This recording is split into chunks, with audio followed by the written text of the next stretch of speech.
And we are live. Yeah, we're live. Okay. Yeah. Good So evening, guys. Okay, so let the host introduce us. Yeah, you can go ahead. So Okay, my name is Dracula, well known as Dragisha Dracula in these Twitter voters, and also you could probably have met me on this Discord and these other like platforms which are used to communicate and discuss politics and stuff. Like these armchair politics. Let's call them that way. Of course, I'm originally from Croatia. My father is Montenegrin and my mother is of Jewish origin. Well, all family from Split. So like it's a south part of Croatia, Adriatic coast. Of course, I'm now currently living in Düsseldorf, Germany. So like Mr. Jäger is going to ask me some questions about former Yugoslavia, and of course the Montenegrin question, which is going on right now. Also, we can like encompass the problems with riots in Belgrade, or riots in Serbia, which have happened recently in the beginning of this month of July, regarding all, let's call them failed elections in Serbia, and all this COVID-19 crisis which is going on right now in the Balkans, in the wider area of Balkans and stuff. So okay. Also let's remember. So like, or let's repeat this time. So you can find me on Twitter as Dragisha Dracula. Yeah, that guy with Ivan Drago avatar. So okay. Yeah. So we are ready to start. Thank you for joining me today. We may have to have some more conversations in the future with some native guys. Yeah, the Balkanization. So yeah. But yeah, I actually watched a video a little bit put out by the Serbians. But there's some things going on in Montenegro where the Serbians are saying there's going to be a civil war, and so we'll get to that in the video. But first, I have an animated image and just kind of go over some of the history of the region. So okay, take your time. Okay, and it's just about ready to start over. Of course. All this is 1990, so already we have jumped into 1991. So like, of course, this was this so-called disintegration of former Yugoslavia. So like, yeah. So we are talking about interesting stuff here. Well, it's just interesting to watch it change because the Ottomans had it for a while, but Montenegro was kind of its own separate thing. I'll unpack that in few minutes when this ends. So.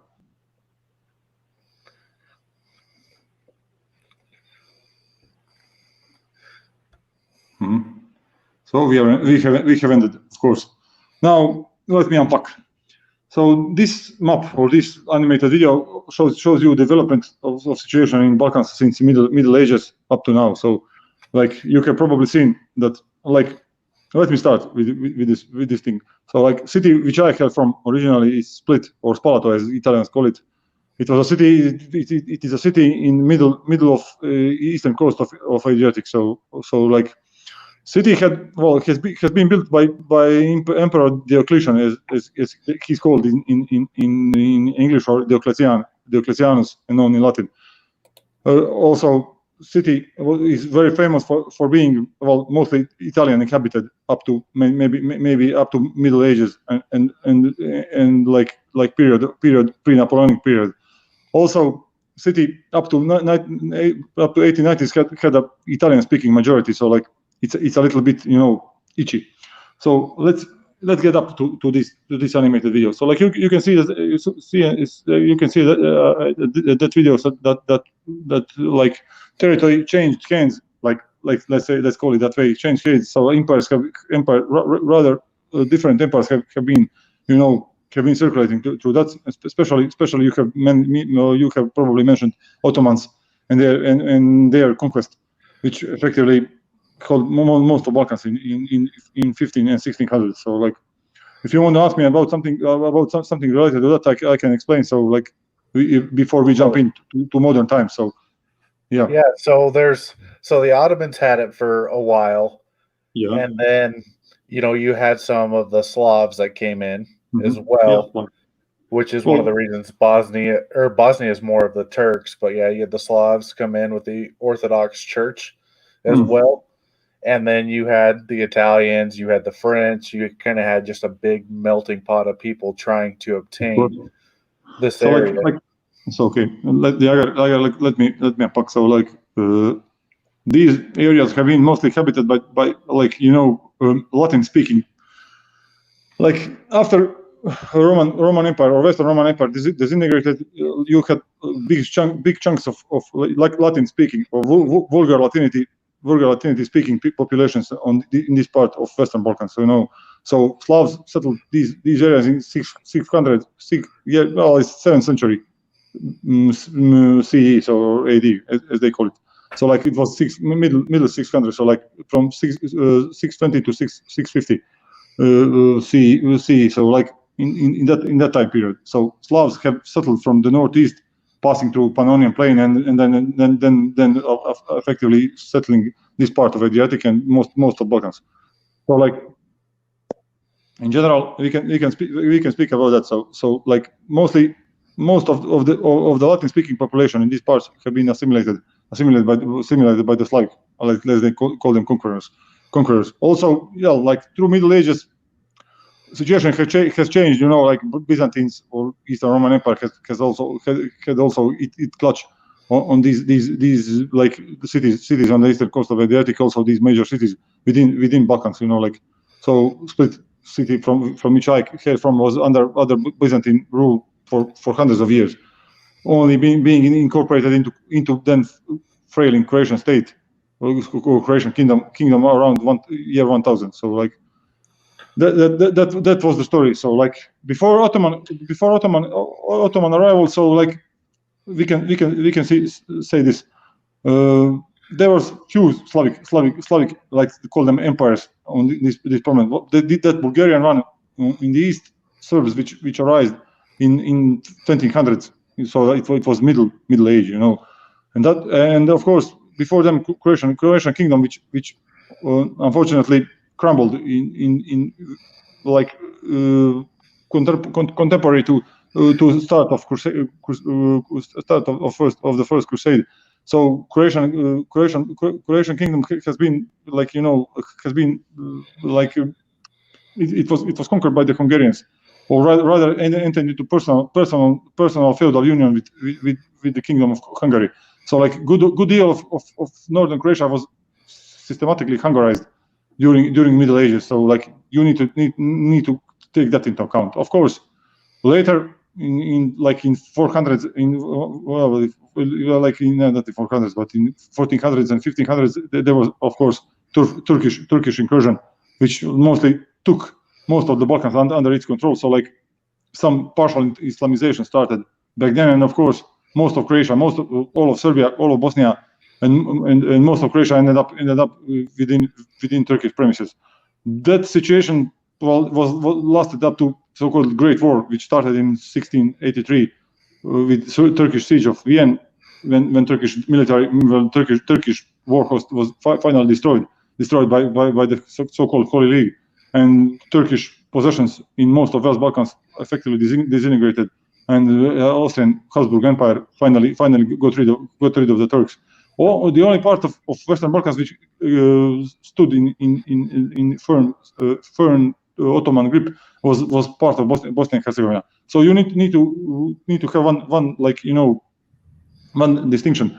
Bosniaks are effectively Slavs, South Slavs, like Serbs and Croats, and we speak the same language. They are only Muslim, so they are only Sunni Muslim, and that's the only like ethnographical and major ethnographical distinction between these peoples. So I need to emphasize that Serbian, Croatian, Bosnian, and Montenegrin are effectively not one same language, but one similar language, which is also very close to Macedonian and Bulgarian, and on the other side also to Slovenia. So like that's one thing. So just to mention, Melania Trump is from Slovenia, so take that into account. But that's some other story. If you want to ask me that later, you can go on. So during that after that period, Habsburg Empire, soon to be Austria-Hungary, like mostly encroached its grip on Western Balkans. So like Bosnia stood some kind of a Muslim island within that part. Serbia was under Turkish occupation for a while, but with constant uprising also. that also applies for Montenegro, although Montenegro effectively won its independence in 700s with multiple revolutions and multiple uprisings under Turkish rule. So effectively, it was formally under Turkish rule, but not under their military command. So like, you know, Montenegro was independent since I think 1736. So like, effectively, principality has like existed from that time period up to like World War I. So in the end, Serbs managed to somehow grip out and fight out the Turks. Finally, in the 19th century, which led to series of wars, which are some are regional and some took, like, you know, turn to the worst, effectively encompassing Russia and Austro-Hungary. Finally, with now climax reaching in this Sarajevo assassination, you know. So like, just to be a little bit short, so not to go too wide and too long on this, because it's a very you know, it's very difficult and very let's say wide topic on this. So these like, you know, tensions erupted in 1914 with Sarajevo assassination, which led to First World War starting, and of course changing the course of history. You know. So like, after that, Yugoslav peoples or nations of Yugoslavia decided to like join Serbia into some kind of a union after Austria-Hungary was defeated in World War I. So like, they decided to join into one union under rule of the Serb king in the Karađorđević dynasty, which are generally like Serb rulers. And of course that first Yugoslavia was of course Serb dominated, and it was very you know, like, it was second most underdeveloped and second poorest country in Europe back then, you know. So like, that union, like, it survived up to 1941 when it was attacked by the Axis and crushed in 6 days.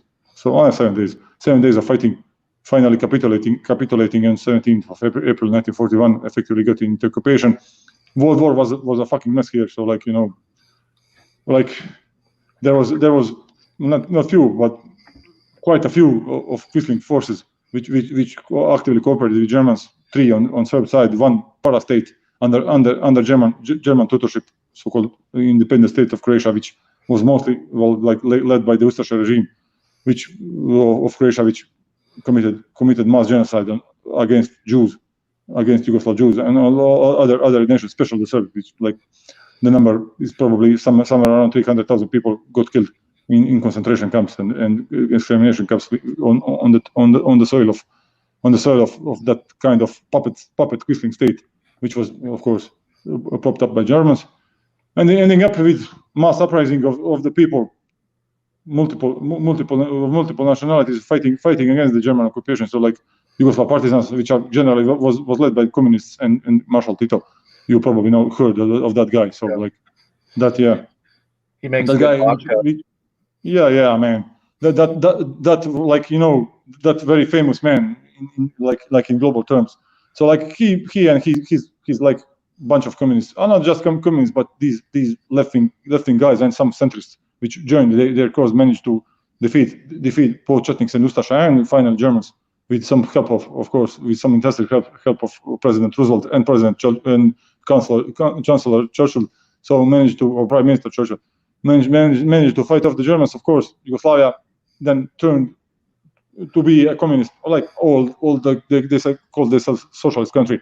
But yeah, the story, of course, takes another turn in 1948 when Tito decided to break off with Stalin, and of course effectively joined the West. So like, Yugoslavia decided to ditch Warsaw. Well, Warsaw Pact didn't exist up until then, but Yugoslavia decided to ditch the Eastern Bloc. So like, and they decided to join the Western countries. So like, and got into pretty warm relations with the United States and Germany, Western Germany, of course, and France and like United Kingdom. So like, effectively, Yugoslavia was a socialist country, but effectively an ally of the West. So like, all the time during Cold War, Yugoslavia was treated or was also designated as an enemy of the Soviet Union. So like, Soviet forces had existing plans of attack and possible occupation of Yugoslavia, but that's some other thing. If you want to ask me, I can go on that.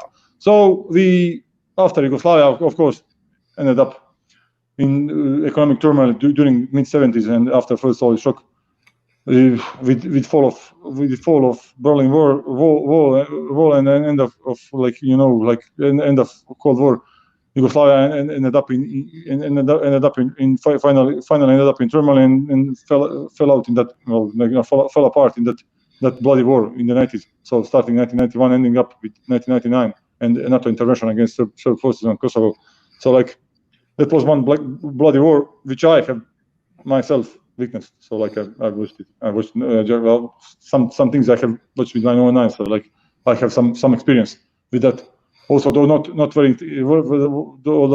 interested because Split wasn't near the front lines. So much near the front lines. So people in Zadar and or Vukovar, and you have probably heard in Croatia or Šibenik or some other cities had been battered pretty hard. Not Split was fortunately far away from the front lines, but and not to mention siege of Sarajevo and stuff, which happened in Bosnia and Herzegovina later. So it's a one bloody messy story.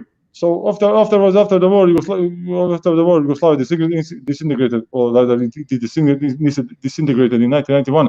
After that war, all these nations got their independence effectively, except Serbia and Montenegro, because they stayed in some kind of a loose union. And Montenegro decided to ditch that union in 2006, and of course seek independence. 10 years later, Montenegro joined NATO alongside Albania, and of course, which pissed off local Serb forces because they are mostly pro-Russian, and Putin loving. So and that's the start of this all this fuss you have been mentioning. So this is the kind of short introduction into history of Yugoslavia. It's not very precise, but we can emphasize some main questions if you want me to. So we can start with late Middle Ages and of course move on further if you're interested. But let's let's say there's a problem. There's one problem with Yugoslavs is that they all speak most of us speak one and the same language. Of course, the other people in Macedonia and Slovenia don't speak it, but they understand it. So we communicate in some kind of Swahili, if you know what Swahili is. So of course, especially one my recent experience here in Düsseldorf. I can manage to spot that most of Yugoslavs hang out with each other. So people from various republics are hanging out when they are abroad. They mostly hang out with each other. So and so it's a complicated matter. So we can further comment on that. So if you want me to, let's go on. So so I've heard Serbia described to me as discount bottom shelf of the dollar store Russia. Something like that. Okay. But it's not like that. Serbia is something they like to pose like they are Russians. But the problem is, you need to understand one thing. Serbia had a long tradition of being pro-German. So you have, but it's not it's how to describe it. It's that underbelly, not just an underbelly, but Dr. Jekyll and Mr. Hyde. Dr. Jekyll is pro-Russian, and Mr. Hyde is pro-German. So Serbs have been up to 1903. Serbian dynasty, Obrenović dynasty was mostly pro-German. So they have been Berlin aligned, Vienna aligned. So there is a lot of people which I can tell you right now, just from my experience living here, living and working here in Düsseldorf, Germany is full of Serbs. People from Serbia which are working and doing stuff here. So and also good deal of them are extremely pro-German. So you take that into account. That's also one important thing. So but you can describe them as some kind of dollar stuff, Russia, cheap dollar stuff, so Okay. So I want to transition a little bit into the memes and then into the video, but I do have one more question. Yeah. So your name is Dracula. And Dracula is my term. It's my nickname, you know. Dracula. Dracula was what? Yeah, well, originally Dracula. Okay, Dracula was a Romanian noble which was born in Transylvania. Although he's not Transylvanian originally, because most of Transylvania back then was Hungarian held. You know, Hungarian inhabited in Hungarian held. So like he father was an exile in Transylvania. So Vlad II, Vlad III was his son. So like he was Dracula, you know. So Dracula was a real person. Yeah, he was a real person, but yeah, not that person, not that person from the horror movies. He was just one brutal feudal lord from Wallachia, as they call it back then. So like his part, all of his part here is we can see. So like that's end of Middle Ages. So like he was born in 1430s. So like it was end of High Middle Ages, as they call them. But I need to share. So he was Romanian, born in Hungary. So like because most of Transylvania was back then in Hungarian hands. So like and it's inhabited by Hungarian people. So like you know, it's a legend. It's a legend. But yeah, Dracula is very popular here in this part of the world because you know it's an homage. It's an homage to a like you know Balkan brother. So you know. It's that's a like a little bit longer story, but we shouldn't go okay. that. Yeah.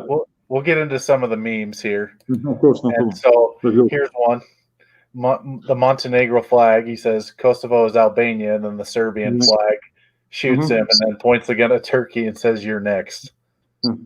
Check this out. Glorious meme maker from this page, Jim Tanus Ivanov. Oh yeah, well. This is some kind of Serbian posturing and just something like they can't do anything to the Turks, and also they probably they can't do anything to Kosovo because Kosovo is like protected by the international community. Effectively, you have not NATO forces stationed in Kosovo, so like any kind of Serbian incursion would be punished by severe airstrikes on advancing Serbian forces. Of course, they could get battered like in 1999. So like they cannot do anything. But yeah, they're hoping that NATO will dissolve in near future because all this shit, you know, with Brexit and stuff, they have been interpreting that as some kind of you know dissolution of the West and stuff. That's one thing. The other thing is also need to mention, which I need to especially mention, is that they have been celebrating Trump's inauguration and you know, Trump's first term because they have clearly hoped that Trump will force United States out of NATO, so NATO would effectively disintegrate if in that case, in that kind of scenario. So like they're probably hoping that United States forces, other NATO forces will pull out of Kosovo. So like they're gonna have it with you know they're gonna have it with the Albanians and so solve the problem. But that's you know like that's some of their red dreams probably not happening in the near future. But it happens. If it happens, means probably a wider war in Balkans. So like, let's hope that never happens. So yeah, that's an interesting point you bring up about like Trump wanting to leave NATO. Yeah. Is kind of some of the fallout what that would happen if Trump left NATO. Like if the United States left NATO, NATO dissolves, then Turkey can go wild, Serbia can go wild. And then Russia can go wild as well because there's not this alliance that can stop them from doing that. Yeah, but which is very tough to explain on Twitter to people. Yeah, of course. That's one thing I need to interject on that. So like Serbs are hoping that after Trump finally decides to pull out of NATO will disintegrate. After NATO disintegrates, they hope that with Russian help they can go wild and they can go rampage. They're probably counting on help of some other countries like Hungary and stuff, you know, like because Vučić and his regime have been gotten very cozy with Mr. Orban in Budapest. So like you know, they're probably counting on probable some kind of coalition with these guys from Hungary. So like they're trying to like you know find some kind of coalition of countries like Eastern European or maybe even farther away like India or China to help them and support them alongside Russia, But their principal bet is NATO disintegrates. We Russian force finally attack Kosovo. We deal with Kosovo afterwards. We deal with Montenegro, and then finally we partition Bosnia and Herzegovina and end it for a long while. So that is their end game if NATO falls. So as you said, they're really betting and they're really hoping in case some pulls out, they are going to get Kosovo back, and of course some other wild stuff. Of course, as you can see that mean they're probably counting on that Turkey is going to support the Albanians. So they are hoping that with Russian help and help of some other nations from Eastern Europe, they can beat back the Turks. So that's their calculation in general. So let's go to the other meme. So this then what's this? So it's part of this pan thing that I've been seeing on Twitter. So this is Greater Serbia, pan Armenia, pan Palestine, pan Israel, pan Albania, pan Albania, Gross Deutschland, so stuff. Grace, pan Helada, pan Hellenic Union of full of Greece and stuff. That. So this first map is Greater Serbia. So as you can see, it encompasses 2/3 of former Yugoslavia. That's one thing. So this one is some kind of Eurasian Union, which is of course ruled by Serbs, but it's just wet dreams. And now of course the whole world is Serbia. So this is some kind of insanity. They have been joking with this shit. Of course, but this is a wrong. Let's call it some kind of bad practical joke. Let's call it that way. So this is not worth using. So nobody knows where Montenegro is. Yeah, but I'm 25 miles from sunny beaches and mountains for skiing. Italy, France, and Croatia are nearby, so I got that going for me, which is nice. Of course, Montenegro is a little country which nobody knows where it is. But yeah, it's very important. So you remember in that, I think 2016 or 2017 when Idiot Trump I think it was 2017 when Idiot Trump lashed his mouth out and said that Montenegro is going to cause World War III. So he was buttered because of that, and he should be. So Idiot probably fell for Russian propaganda. Maybe reading these memes some Serbian memes. So on Twitter. So probably he lashed his mouth out. So the problem is he probably didn't know that. Oh yeah. He didn't know that Montenegro was part of NATO. So the Serbs. Yeah. Approving genocide since 1990. Yeah. Well, this is of course this is a bunch of dark cells holding a picture of Radovan Karadzic. Radovan Karadzic is a psychiatrist from former Yugoslavia, which became a leader of Bosnian Serbs. So Bosnian Serbs side during the war, during the civil war in Bosnia and Herzegovina, or rather Serbian aggression in Bosnia and Herzegovina. So he was indicted, and of course I think he has not yet been he hasn't got a sentence yet, but yeah, he's currently being persecuted by Tribunal of Hague, war crimes tribunal in city of Hague, in Netherlands. So for his accomplishments, he's being accomplice in all these massive war crimes which Serbs committed in Bosnia and Herzegovina during 1992-1995 period. Yeah. So Radovan Karadzic was a part of. Okay, so just to add one thing. So Radovan Karadzic was alongside Ratko Mladic, his military commander, he has become a part of alt-right, memery and these iconographic stuff which they have been sharing around, internet. So you probably saw that remove kebab shit, and then probably you are familiar with that. So that's that Karadzic, which Brendan Tarrant used that song while killing those poor people in Christchurch back in last year, back in March of 2019. So remember that. So yeah, guys, it's pretty awful idiot. So yeah, for sure. So here's a Montenegrin. The commandment. Yeah, Montenegrin. Yeah. A man is born tired and lives to get a rest. Yeah, well, there is a story that Montenegrins are all lazy people, like they are always tired and they like to do nothing. So like that was just Yugoslav joking, but that Montenegrins are all lazy and don't like to do anything or don't like to work. So like that's your point one. So love the hype there. Yeah, so of course they like to sleep. They like to sleep, so they like to sleep a lot. So like they love their beds.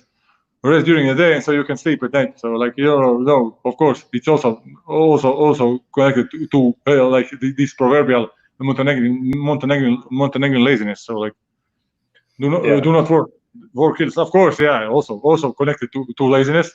So let's go on. If you've seen someone resting, help him. Yeah, Mickey Mouse. This is some weird shit. So this is from Vojvodina. Vojvodina is not a part of Serbia. So like Vojvodina was like, of course, Banat and Bačka. Most of that was part of Hungary before World War I. So like it's mixed population of Serbs and Hungarians. So like they are a little bit weird, like half of them speak Hungarian. So like it's a little bit, odd. So people are very very well known. So like to do like this stuff, pose with dead pigs, with heads of dead pigs and stuff, like pointing pig ears and like, and of course they are very very well known to sell and produce pig meat, pork and stuff. So like mostly, as they say that in Vojvodina 95% of your diet is pork. So like this is the question. So like this is kind of Vojvodina. Yeah. And so just to kind of look, this is a meme of kind of the Greek view of the Balkans. Uh-huh. So like they're brothers but not equals to Serbia. Yeah, crazy. Trouble to imposters, of course, because why imposters in Macedonia? So like you probably heard of Alexander of Macedon. So like Macedonia is generally a Greek name for that part of Balkans. So like they are accusing Slavs of appropriating their name. So like so Macedonia needed to change its name to like to Northern Macedonia, because so that agreement of Prespa, so like they could ascend to European Union and join NATO. So just to mention, effectively since start of this year, Northern Macedonia is part of NATO pact. So like that's one thing. So your place, brotherly gypsies in EU. Yeah, this is for Romanians. Yeah. That's something. So not as touristic as us, so that's Croatia. So like we are their competitors in tourism. So like they call us.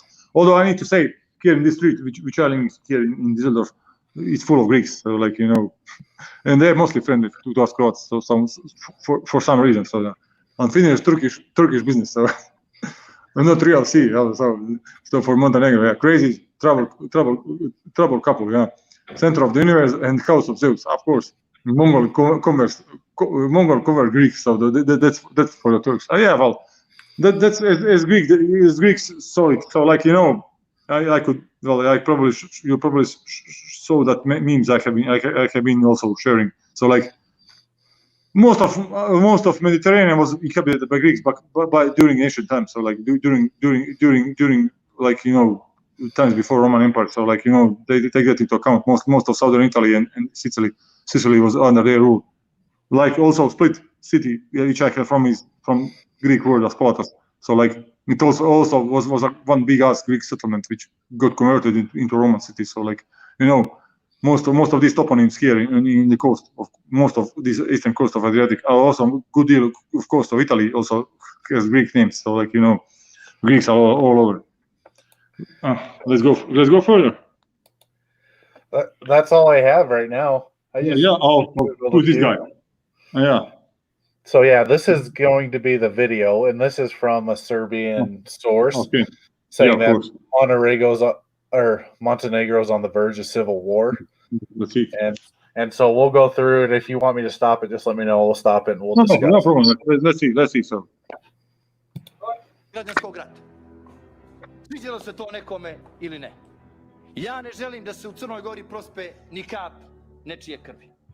Ali vas upozoravam da sam spreman da branim i sebe i svoju porodicu i svoje najbliže do zadnjega metka u Crnoj Gori. Pa to sad shvatite kao prijetnju i kao obećanje.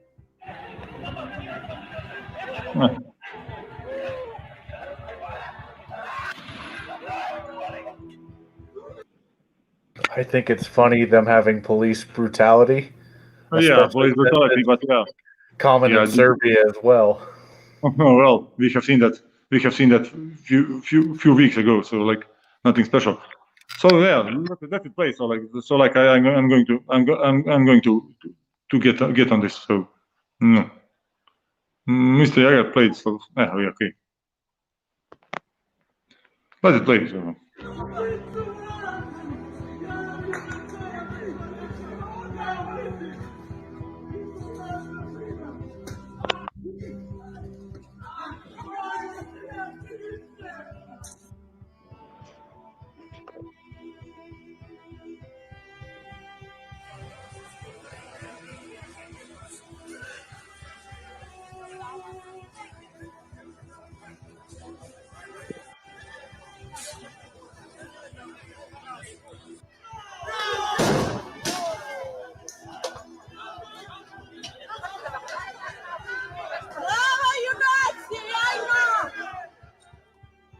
Ne želimo da se u Crnoj Gori prolije ni kap krvi, ali ako Milivoje Katnić i Milo Đukanović misle da će od nas praviti nove Jevreje ili nove Kurde, grdno su se prevarili.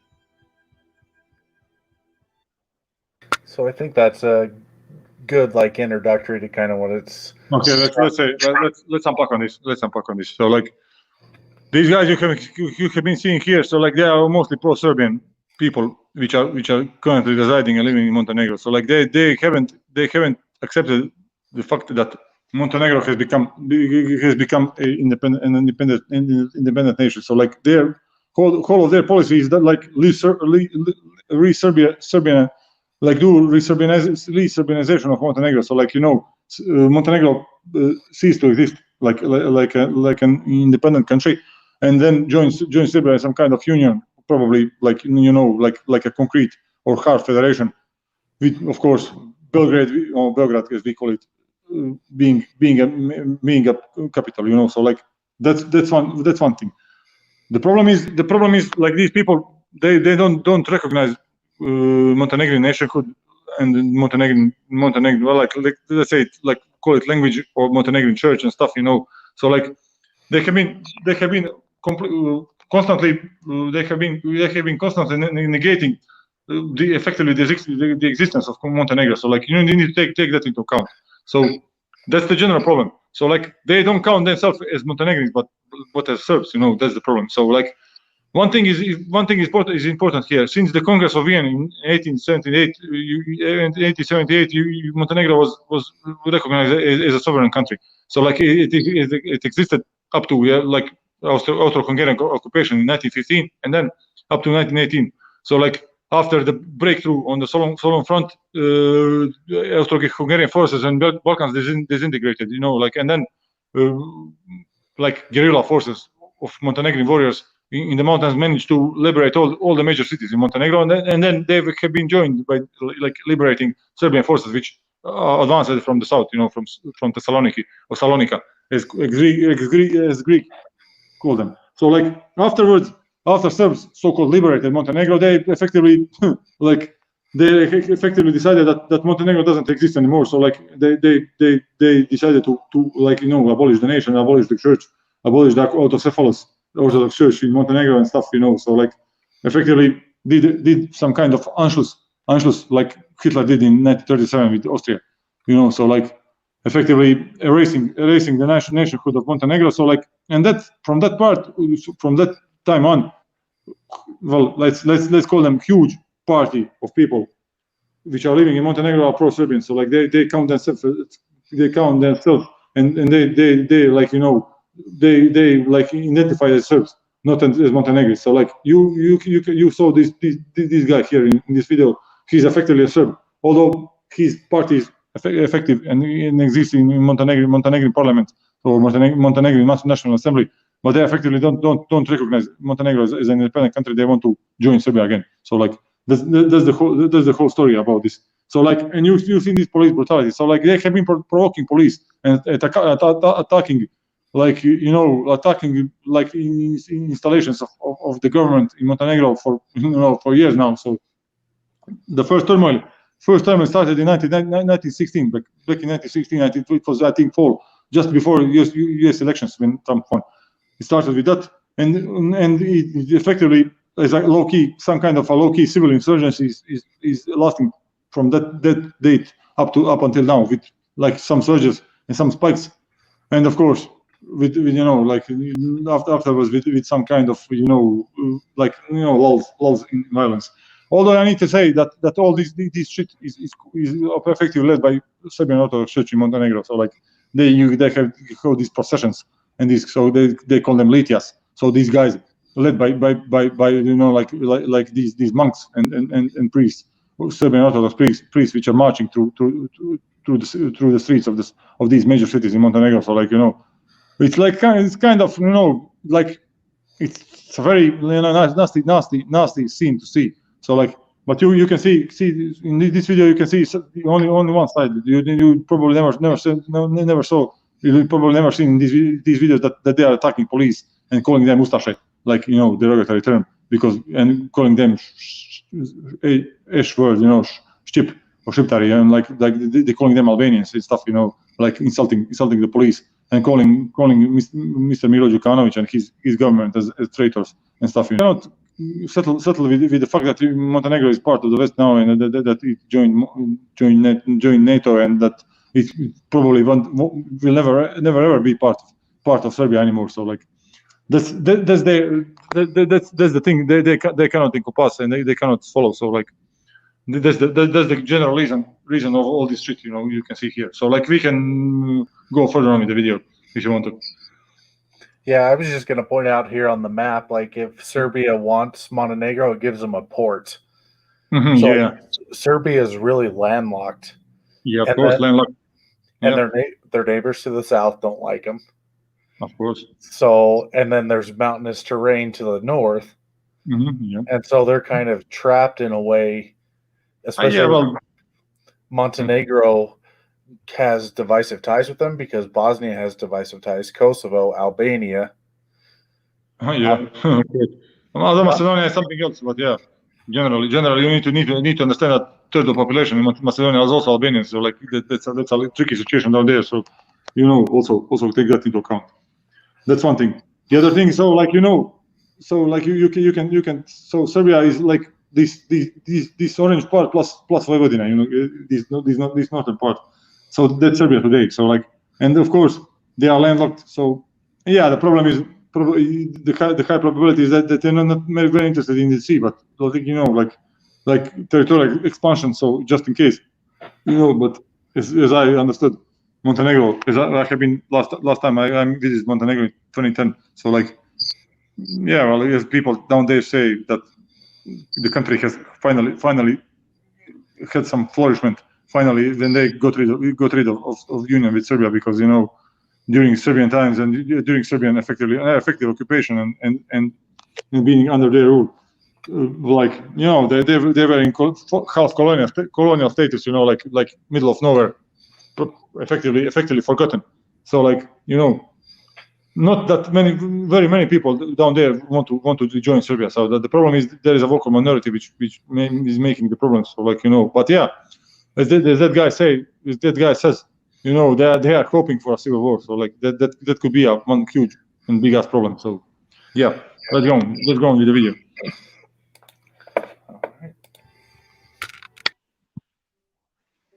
You might be asking yourself, what the hell is going on? And I know this guy. It's become so unstable again. Why is nobody reporting this? This, dear viewer, are scenes from the tiny nation of Montenegro, just off the coast of the Adriatic Sea, in the Western Balkans. Completely neglected and ignored by domestic and global media alike, this terror campaign has been going on for the last year, imposed by the Montenegrin government upon its own people. But why Montenegro? What's that? he's outright lying. So like this shit started in 2016 when Montenegro finally joined NATO. So like after Montenegro joining NATO, these protesters have been popping out all over, you know. So like there were two coup d'etat attempts in Montenegro since then. So you know, like they have been even employing some Russian agents which have been, you know, like trying to infiltrate themselves in 2017, trying to infiltrate them in Montenegro to you know, like try to like, you know, invoke and incite civil unrest. So they have been all rounded up by Montenegrin police, special police, and secret service. So they have been arrested. So like it was seven of them, 2 Serbs and 5 Russians. So like it was 2017, year, like half a year before that. Also these protesters have stormed the National Assembly in Podgorica, capital of Montenegro, so, and burned it down. So like, you know, this guy is outright lying. So like this is not the whole story. So like, let's go on. Yeah, that's crazy. Something interesting to kind of notice, kind of the Russian influence. Russians coming in, they're trying to overthrow the government. Yeah, of course, because they're not suiting them. So of course, let's go on. All right. How can a country of just 600,000 inhabitants possibly turn into an autocratic regime of oppression? Autocratic regime. The simple answer is this man, Milo Đukanović, who interchangeably served as the president and prime minister of Montenegro since 1991. That's 29 years as head of state, a dictator lurking in the shadows and hiding behind bureaucratic games and the mere size of this country. Oh, God. You know, one of the things, too, because I've done a lot of, like, videos on Azerbaijan and Armenia, these former communists, you know, because it's here it's Yugoslavia, but there it was Soviet Socialist republics. Like, when they break away, they need to be a little bit more authoritarian, or at least they believe that way, in order to maintain the peace and not have a coup that overthrows the government. Of course, yeah, there's the problem. So, but yeah, case with Milo Đukanović is a little bit, you know, different. You know, he was buddies with Milosevic back in the 90s. Yeah, but also he was the first politician to within Serbia Montenegro realm to openly like attack him and openly disavow Milosevic policies. Of course, these Serbs and all these fuckheads for Serbian nationalists and Serbian hegemonists and fascists have, of course, been like, you know, angry at him because he showed that kind of impertinence in their view. So like he was openly against Milosevic and against the policies both in Bosnia and in Montenegro and in generally in Kosovo. So like during 1999 during the war, government which was led by Milo Đukanović was openly against Milosevic, and effectively they cited their support for airstrikes which were led by NATO. You know, although Montenegro was effectively under Serb occupation, so like take that into account also. So yeah, these guys are never going to forgive him for stuff he had done in the 90s and the 2000s, and of course gaining the independence of Montenegro. Of course, they are trying to portray him as some kind of a dictator, although he's not real. Well, he is not without a spot. But in general, speaking about Montenegro is years ahead of Serbia. So like this guy is not speaking about their tyrant currently in office, Mr. Vučić and his clique and stuff, which have happened in Serbia since last 2 or 3 years. So yeah, let's go on. All right. Long story. It makes me very angry to listen to him. So okay. Slobodan Milosevic, the president of Serbia during and after the breakup of Yugoslavia. He was a strong supporter of the joint vision of pan-Serbian brotherhood and unity, opposing the autonomy of Kosovo and Vojvodina and promoting the state union between Serbia and Montenegro. But something changed in 1996, making Đukanović abandon this vision and impose his personal goal of making Montenegro an independent nation and fabricating a new Montenegrin ethnic identity, despite the fact that the prominent founders of Montenegro themselves, the praised and romanticized figure of Petar Petrović Njegoš, Prince Bishop of Montenegro, poet and philosopher, strived for unification with Serbia, as historically, culturally, linguistically, and ethnically, it has always been accepted that the tribes of Montenegro were the same people as those in Serbia. Yeah, my ass. Yeah, I figured you'd have something to say there. Yeah, well, there is a problem. There are part of population in Montenegro which consider themselves, but yeah, that's only 1/4 of the whole population. So like they are like to inflate the numbers. So the key point of Serbian propaganda on all this is that they are constantly playing. Like everybody is like we are the majority. Everybody is on our side. We have been persecuted. Like these guys are tyrants. But I remember this is the same propaganda they used against Croatia in 1990s. Like. Croats are Ustaše. Generally, most of Croats, in fact, are effectively Serbs, just Catholic, and stuff, like 4/5 of Croats are, like they are all Serbs, but they're just Catholic and stuff, like they have turned their religion like last 150 years and stuff, we are speaking the same language. But so what if we speak same language? We don't feel like you're part of your nation, so like leave us alone, fuck off. So like Canada and United States are also speaking same language. So like Canada and United States. Also Australia is also speaking English. So like so what you can make one mega union because of one and the same language. That's bullshit, And the problem here is like there is some truth about Petar Petrović Njegoš. Yeah, the Petar Petrović Njegoš, and he as a person lived in first part of he was a contemporary of Napoleon, So like he lived in the end of 18th and beginning of 19th century. So like also back then I suppose like that kind of like nationhood they are speaking about never existed back then because Serbian nation like idea of Serbian nationalism and nationhood like effectively like existed. It started to be a thing like in 1840s and 1850s. So like it was effectively Petar Petrović Njegoš effectively was a precursor to their shit. So like Montenegro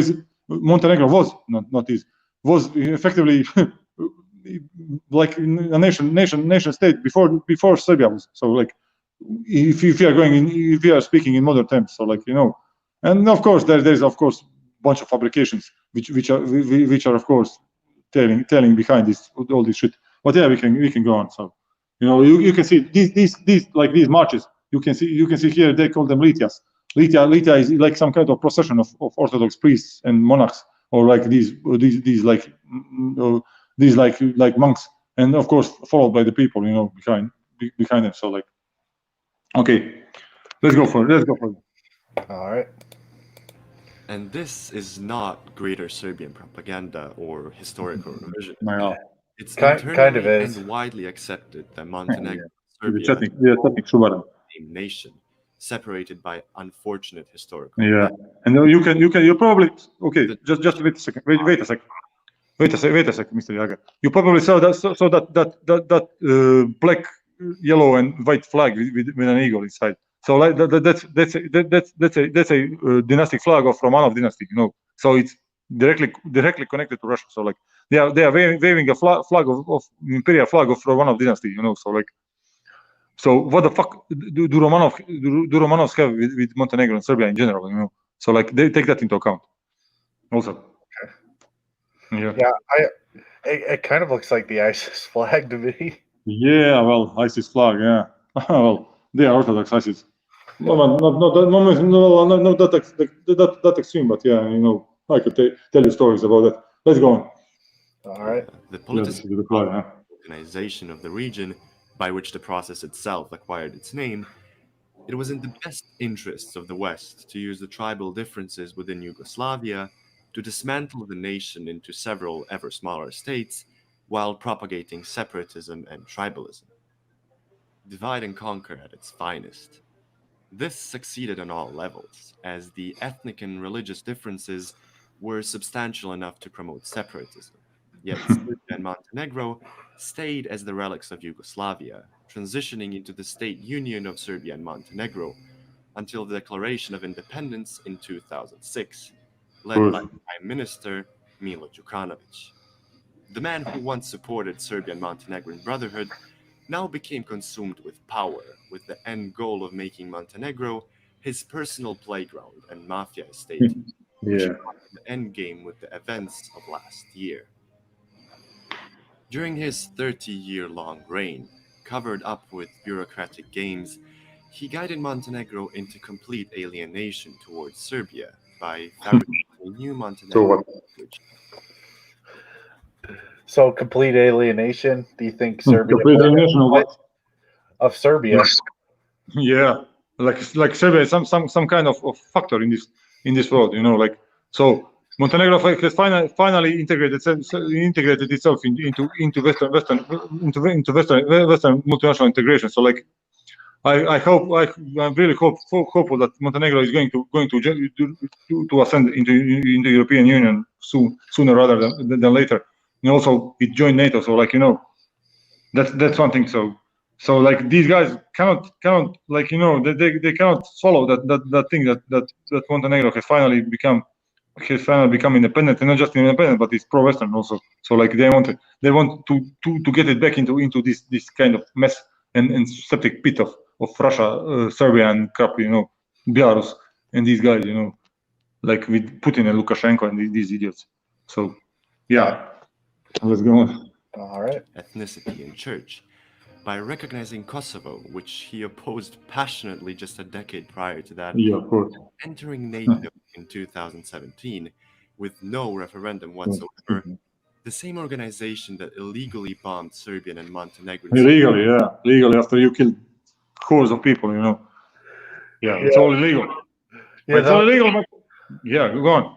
That was 100% justified bombing Belgrade. Yeah, but after they had planned to cleanse half of Kosovo of its original Albanian population. So like my friend, you cannot do that, you know.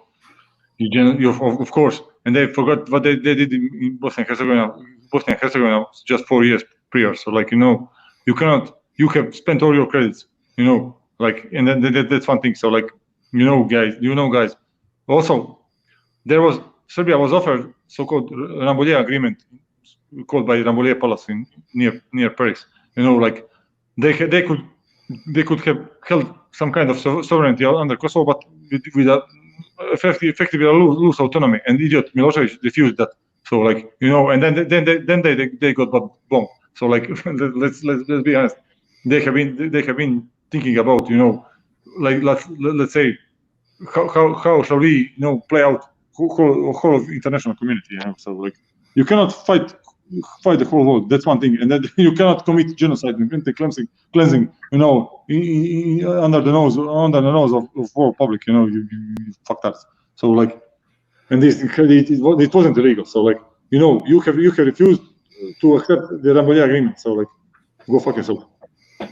Yeah, I mean, we'll move on. That was just kind of a funny point to stop at. It's like, well, that was justified. Yeah, like, but the problem with this guy, so he's just missing out the key important points. You know, like he's only speaking the one part of the story. You know, like, and what the fuck you have been torturing Albanians for decades. You know, like effectively, I need to like you know, acknowledge this Albanians, like in former Yugoslavia, have been second-rate citizens, effectively, you know, like, although not formally, but effectively, you know. So like, not just, you know, it's not like, you know, just an occasion, or it's not just uncommon for them to rise up finally, you know, and decide to for an armed struggle to finally gain their independence, maybe even uniting with their home state of Albania. So like, you know,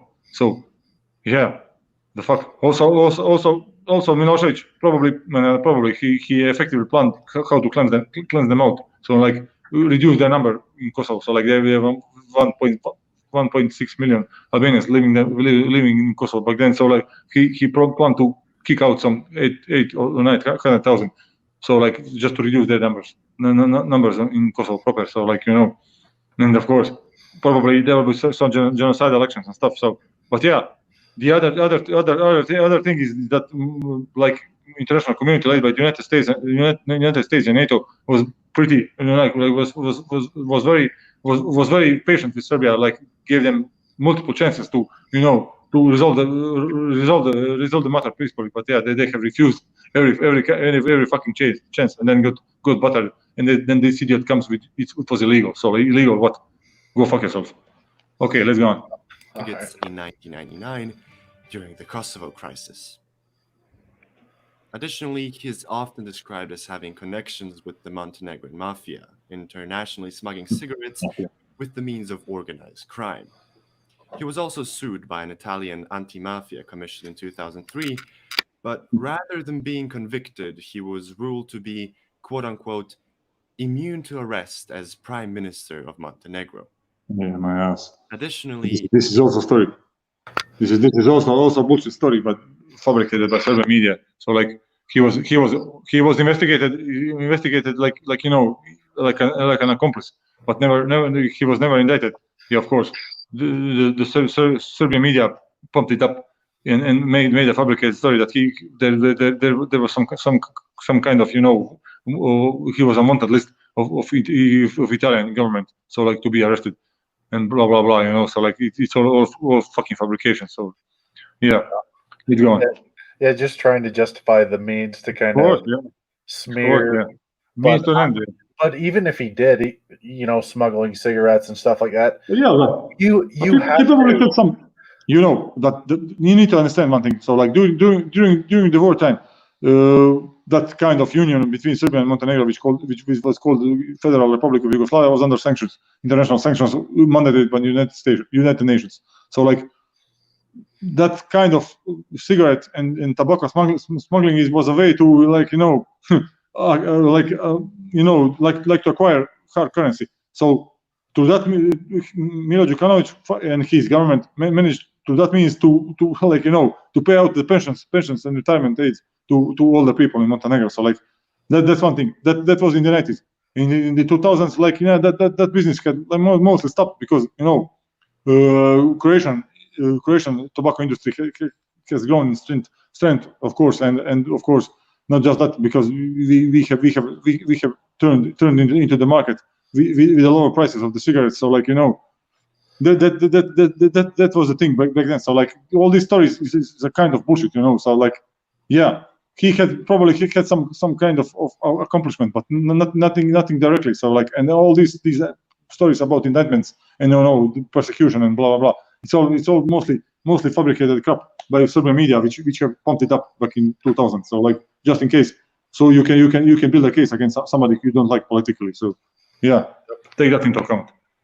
Listed as one of the 20 wealthiest world leaders, with his wealth unknown origin. Where's your evidence? Đukanović incited the privatization of all sectors in Montenegro, with foreign investors controlling every inch of the Montenegrin economy and regional powers lobbying for their own interests.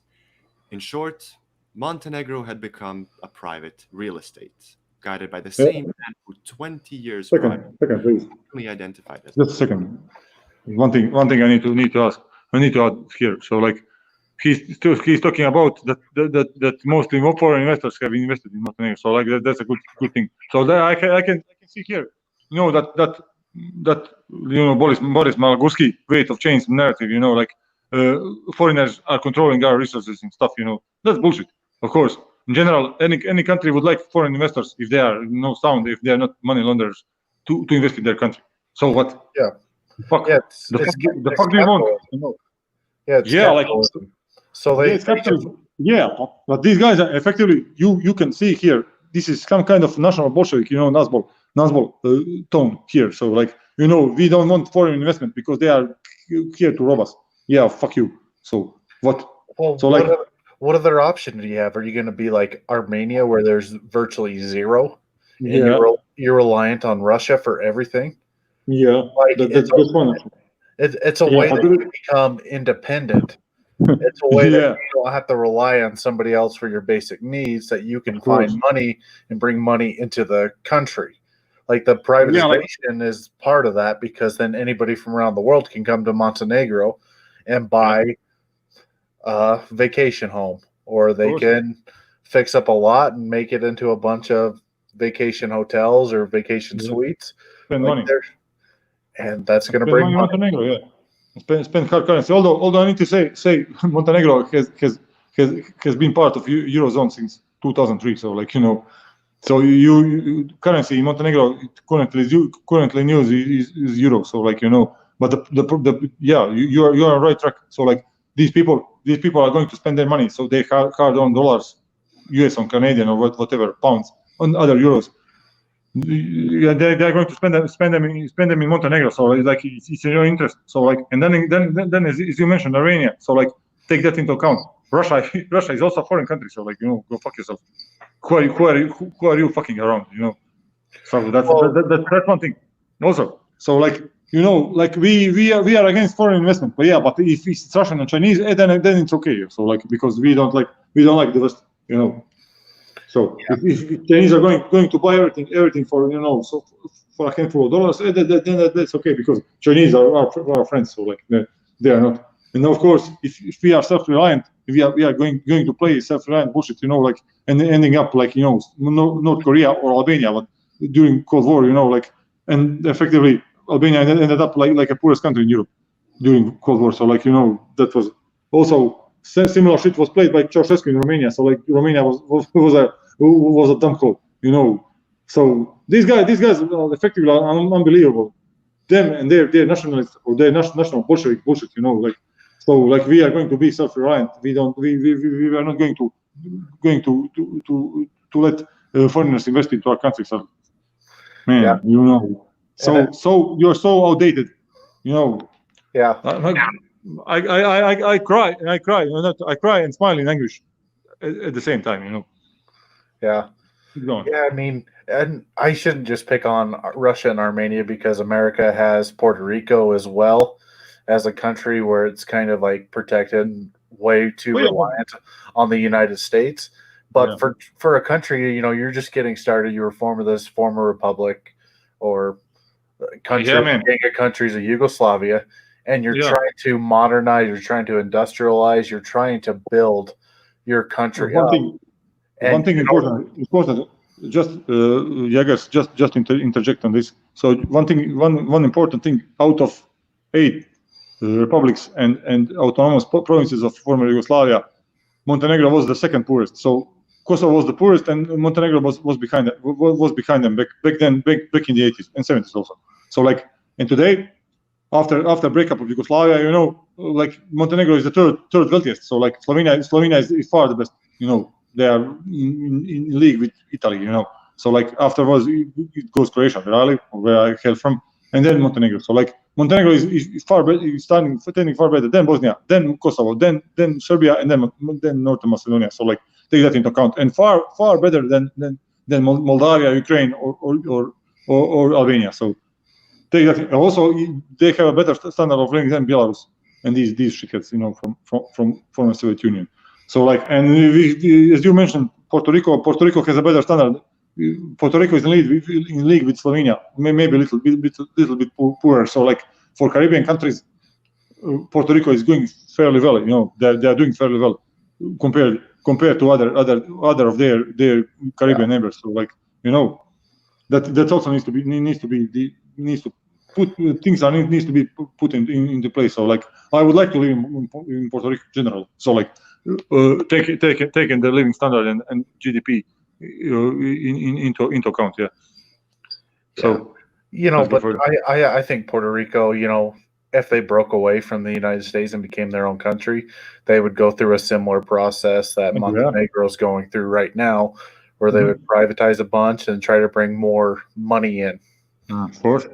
Because although if I were Puerto Rico, I would try to ascend into the Union. It's like becoming a 52nd state of United States, because, you know, although they are effectively they just don't. So you can shed some light on that. So they have right to vote in your elections, all of your elections, but they effectively don't have a status of a state. Yeah, as I remember. Yeah, that's correct. They can vote in the elections. They don't have status.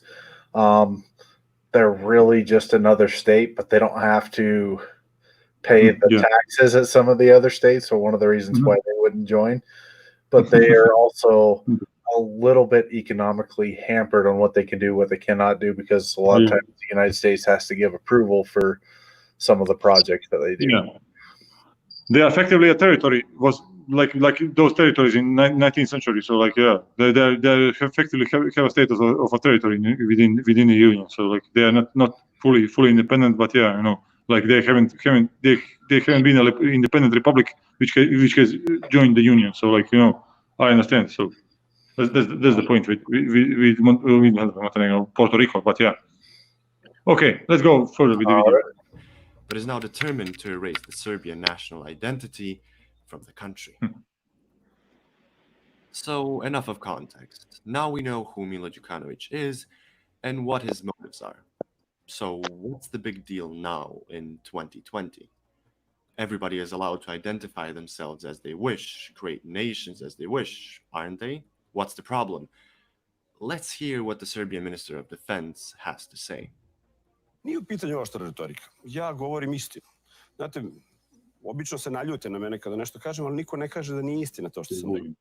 Ja kad kažem da Milo Đukanović Aleksandar Vulin prvi u njegovoj porodici.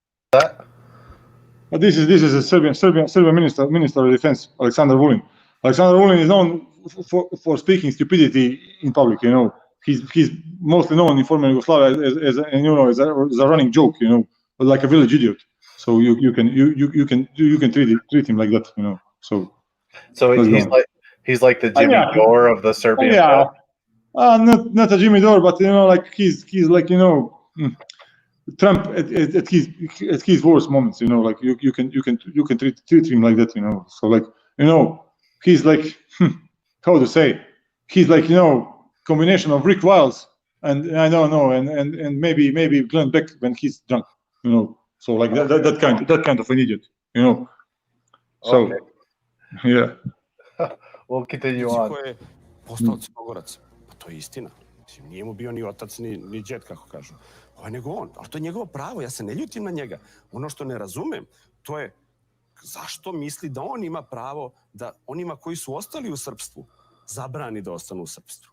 Da ih natera da promene ime, da promene jezik, da promene naciju i religiju, da promene i crkvu. Ja to ne razumem.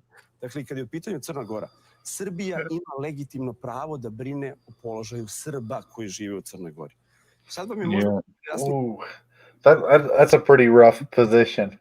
So you can understand that. So you could probably saw in the subtitles. So like nobody is stopping Serbs from being Serbs in Montenegro. So the point is there is a catch. Like in 1920, Aleksandar Karađorđević, the king of Serbia and king of Yugoslavia back then, effectively with an edict which he has issued, he effectively like not banned, but that disallowed Montenegrin nationality and Montenegrin church, and all the churches and monasteries and stuff, which were in the Montenegro were given to Serbian Orthodox Church. Afterwards, with this last law, which like which came into power in the end of 2019, all these old churches have been like returned to back to Montenegrin Orthodox Church.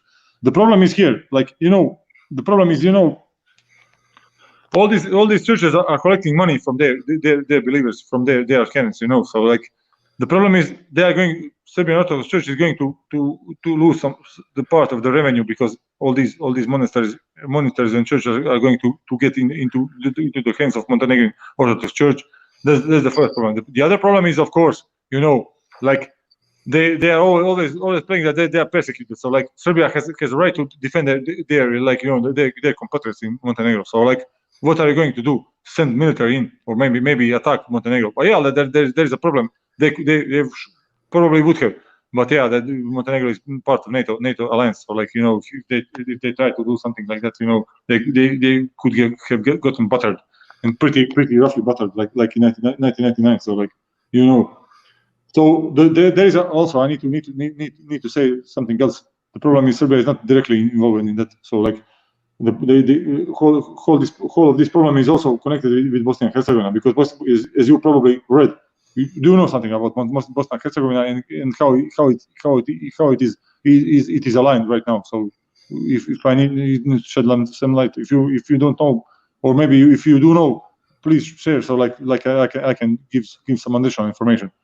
I do not know, to be clear, what Bosnia's position is on this. After the war in 1995, after the war was ended in 1995, Bosnia and Herzegovina by Dayton Accord, which was after negotiations, which were in city of Dayton in United States, which were held so in Ralph Peterson air base of Ralph Peterson in Dayton City, United States, which have been held by these leaders of former Yugoslav republics, Milosevic, Tudjman, and Aleza Begovic, which was then president of Republic of Bosnia and Herzegovina. They have under the pressure of the United States and the rest of international community reached the Dayton Agreement. The Dayton Agreement is like, it posits that Bosnia and Herzegovina is constituted of two like republic entities. So one is Republika Srpska, which is Serb dominated, or which completely like Serb, and the other one is Federation of Bosnia and Herzegovina, which is consisted of Bosnian Muslim and Croat part. So like this whole Bosnian Montenegrin border is held by Republika Srpska. So like these guys which are coming to Montenegro from Serbia are not coming from Serbia directly, but by through Bosnia and Herzegovina. Understand that. So that's the whole point. Although in Eastern Herzegovina, in part of Bosnia and Herzegovina, most of the population are Serbs, which are very sympathetic to their brethren in Montenegro. So like it's a very tricky situation. Like you probably remember that Daesh or ISIL, as we call them, ended up in Syria coming to Iraq. So like so that's the whole shit. So like they have used the territory of the other country to do an incursion into other country, which is of course.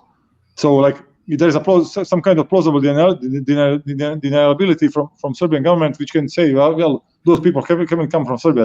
They have come from Bosnia and Herzegovina. Then you should ask government in Sarajevo and the international community what they are doing and why they're not stopping these guys coming into Montenegro. So like that's the question, and that's the issue here. So I hope that you understand. It's kind of like what Iran does in the exactly that. Yes. So like Iranian operatives are operating through Iraq. So like, and they are coming into Syria through Iraq. So like they can always say that no, these are not Iranians. So they have come to Iraq. So like, and they have also been using Iraqi militias to fight in Syria. So like that's the same shit. And you can also say that none of these are Serbian citizens. They are citizens of Bosnia and Herzegovina, but just Serbs by nationality. So like it's plausible deniability. So that's the thing here. Let's go further. Kad vidite koliko su napadali našu strategiju odbrane u kojima smo po prvi put rekli da Srbija ima obavezu da brine o svim Srbima bez obzira gde oni žive. Sad vidite zašto smo to stavili strategiju. It's like 90s. Ovo su odgovorili. This is like 90s, my friend. That is a really dangerous position to have. Of course, yeah. But this is like 90s because the war in the 90s started like Slovenia and Croatia decided to announce their independence from Yugoslavian Union. So like they wanted to exit the Union. So like okay, and then Serbs in Croatia decided that they are not going to secede together with their home country. That they are going to stay in Yugoslavia. So like they asked federal military and Serbia, Socialist Republic of Serbia back then, part of the federation to help them. So that they don't want to secede, or like if Croatia secedes from Yugoslavia, they can secede from Croatia. So like that was their bullshit. That was their narrative. Also, Bosnian Serbs played the same card, only a year later. So like that's the whole situation. So like this bullshit which is Vulin speaking here. So like it's generally in 90s all over again. So Yeah, that's why it kind of earns its name as kind of the Powder Keg of Europe. Yeah, indeed so. Because I mean, with this philosophy, where anywhere that you perceive that Serbs are being harmed, you're going to jump in. Yeah, could be really dangerous, Like it could result in a war very easily. Yeah. The point is there's a whole point in that. So like they can't do anything right now because there is NATO pact. Slovenia is part of NATO. Croatia is part of NATO. Albania is part of NATO. Montenegro is part of NATO, and there are NATO troops in Kosovo and Bosnia and Herzegovina. So like they cannot do anything. But in general, as I told you in the beginning, like they are betting on the fact that Trump can withdraw from NATO and the NATO could disintegrate. And then in that scenario, yeah, situation could get pretty worse, you know. So also I need to add that Croatia is part of European Union. So like, you know, if you attack a country which is part of European Union, so like, you know, you will probably get battered, you know, by all the member states. So like, even if no NATO, but yeah, there's a problem. So there's a problem. So like they're probably counting on in the long term that NATO will dissolve because of Trump and this kind of these Balkan isolationist government, which are going to be voted in by the US public. So they're probably betting on that in the long run and hoping that some kind of disintegration of NATO could happen. So like they can finally, you know, like protect their fellow brethren in the other countries, on the other former Yugoslav republics. So now, what would you think? There's a general bet. So I was going to say, what would you think if Serbia lobbied to join NATO and been kind of like a Turkey position where they're basically hit NATO so they can do whatever they want? So like, you know, the problem with NATO is that the problem with NATO wouldn't allow them. So like they need to completely disarm. They would need to completely disarm and then they rearm with NATO standard weapons, because most of their weapons they have this old Russian shit, you know, or rather modernized trash, which Russians didn't find the usage of. So they gave it to them. That's one thing. The problem is Serbian, I think, constitution is formed that any kind of military alliance in which Serbia is going to assent to needs to pass through a popular referendum. So like, you know, the point is only 20% of people is supportive of NATO in Serbia. So like no kind of referendum could pass down there. So like the problem is their ascension into European Union is problematic because half of the population is against the European Union. So like, you know, they could be after Norway, they could become a first kind of first, Switzerland also third. So like first nation in these modern times which decided to reject ascension to the European Union. So like, you know, there's a problem because generally the popular stance regarding NATO is very negative in Serbia. So like, you know, Vučić has a, you know, like has a kind of carte blanche, or like, you know, not just a carte blanche but some kind of an alibi which he said, oh well, I don't want to join NATO because people is against that. So like, you know, it will never pass on a referendum. So take that into account. So that's one thing. If they decided to join NATO, they need to take fairly many steps in rearmament and like, you know, the organization of the military in general. So like, I don't know if they are able to do it. If they are, well, like, you know, if they are ready to pull it out. So, you know, yeah, that's also a thing. So and then there is their relations with Russia, because they are constantly sucking the balls and licking the boot of Putin. So you know, and also they are also trying to get cozy with the Chinese. So you know, so like probably NATO is like, you know, it's not very probable that they will ever try to like ascend into NATO. So you know, try to join that military alliance. So like, you know. Okay, I just thought that was interesting, just because Turkey, you know, you see the conversation every once in a while about them getting kicked out of NATO, and like if they went to war with Greece, then NATO's kind of done, and Serbia could look at that and just from a strategic point of view, being like, well, if we could get in there, we could join it, then we can do whatever we want, because NATO's not going to go to war with itself. But yeah, I think the other scenario where Trump moving the U.S. out of NATO is more likely. That's the general betting down there in Belgrade, because you know, remember that I need to share one thing with you. Back in November 2016, when Trump won the first election and Hillary lost, there were huge celebrations in major cities of Serbia, because they finally got their candidate. You know, like finally Isaac is sitting in White House. You know, like, and now we have the upper hand. You know, so like that's their story. So like that, take also that into account. So like, you know, they have been hoping that Trump will win the election the elections after elections. So like probably there is a like deep love and deep admiration to Trump in Serbia, within Serbian population, not just in Serbia but in these other republics. So like that's one thing. Also, they are also betting that to the fact that his wife is from former Yugoslavia, had like Melania is from Slovenia. So like Yeah. so they probably So like they also say they also probably bet on some kind of sympathy which Melania has from Serbia.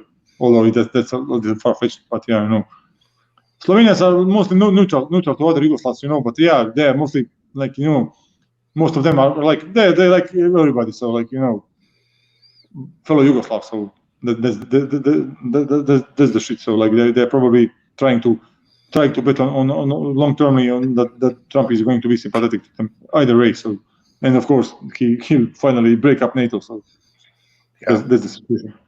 Well, we'll continue on. Of course. Da je to mešanje Srbije, nego zato što su hteli da urade nešto loše Srbima. A to ne može. Srbija ima legitimno pravo da brine o tim ljudima. Mi se ne mešamo unutrašnje pitanje Crne Gore. Mi nikada nismo rekli treba da uradite ovo ili ono. Mi, kada je Crna Gora postala član NATO pakta, mi nismo rekli nemojte to da budete. To je vaša stvar. Mi nikada nismo komentarisali ni jedno unutrašnje pitanje Crne Gore, ali ovo nije unutrašnje pitanje. Iako je o tome govorio Milo Đukanović, baš kada reče o članstvu, da Srbija odgovara, ne odgovara i tako dalje. Šta on zna šta nama odgovara i ne odgovara? A što nama ne bi odgovaralo da oni budu u NATO paktu i da budu što god hoće? Nas to uopšte ne tiče. Nas to uopšte nije briga, to je njihovo pravo. Oni imaju pravo. Crnogorska vlast je donela odluku da postane članica NATO pakta. Mislim da nije bilo referenduma, ako se ne varam. Ali vlast je donela tu odluku i to je njihova odluka. Mi ne možemo da kažemo ni za ni protiv. To se nas jednostavno ne tiče. Ali nas se tiče ako pokušate da zabranite Srpsku pravoslavnu crkvu. Srpska pravoslavna crkva je deo srpskog naroda. So this is kind of the bigger issue here. Yeah, like the banning of the churches. Not banning anything. So like Orthodox Church in Montenegro Serbian Orthodox Church in Montenegro hasn't been banned. He's just trying to play. She's just trying to play fool here. So like they have been taken stuff they have. So Montenegro has returned the stuff they have taken in 1920. So like and to rightful owners. So like that's the story here. So like and then there's the problem. So like he's trying to pull this like we are persecuted shit like our churches has been banned in Montenegro. So like that's not the truth. So like the real truth is that you just have been taken away stuff you have stolen or rather you have taken in 1920. So like please don't lie to the people. Yeah, but of course as you remember, so like all of these points, so like it's overblowing so-called persecution, or like that they hate us, they want to do like that guy in the beginning of the video, so they're going to do an ethnic cleansing and blah blah blah. My friend, there's a whole slew of the problems with Serbs because they are always claiming persecution, although they are the ones who are oftenly committing it. So. Yeah. And that's a pretty common thing around the world. Normally, the aggressor is also going to play the victims because it drives home the narrative. So they can be more aggressive than what they were. Yeah, I like that. So we'll continue on a little bit further. Bez Srpske pravoslavne crkve ni Srbi ne bi bili ono što jesu. Ni u prošlosti, a ni u budućnosti. Dakle, i tekako imamo legitimno pravo da pitamo šta se dešava sa Srpskom pravoslavnom crkvom, šta se dešava sa njenom imovinom, a onda šta se dešava i sa Srbima koji su vernici Srpske pravoslavne crkve. Wait, what was that?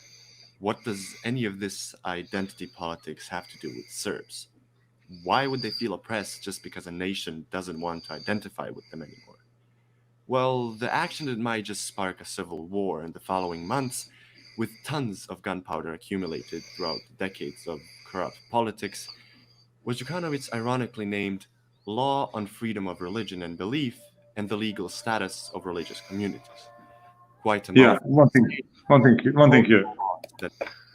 Yeah. One thing here. So like every other religious community in Montenegro has acknowledged this law. So like they have been positive and they have effectively voted to like not voted, but yeah, they have acknowledged that the law is okay. So like every other religious community, official religious community in Montenegro has accepted this law. only the Serbian Orthodox Church has refused it. So it decided to oppose.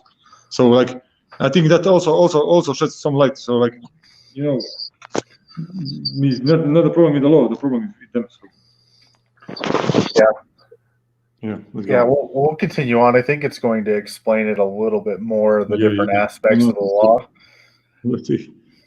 Legally in sites. This law would transfer the ownership of church buildings and estates from the Serbian Orthodox Church in Montenegro to the Montenegrin state itself. Basically, this would privatize 650 Serbian churches and monasteries. That's not how privatization works. Yeah, man. That's the complete opposite. That's the government taking over. Well, yeah, there's the government taking over, but the problem is the government is going to turn them over to Montenegrin Church, Montenegrin Orthodox Church, which is the rightful owner of those. Yeah, but only those churches which have been built up to 1920. So like all this stuff, which is going to be returned, are the generally historically belonging to Montenegrin Orthodox Church. The other real estate, which like you know, Orthodox Church or the Serbian Orthodox Church can prove that they belong to them. Yeah, and they are prior to 1920. They are going to stay in their possession.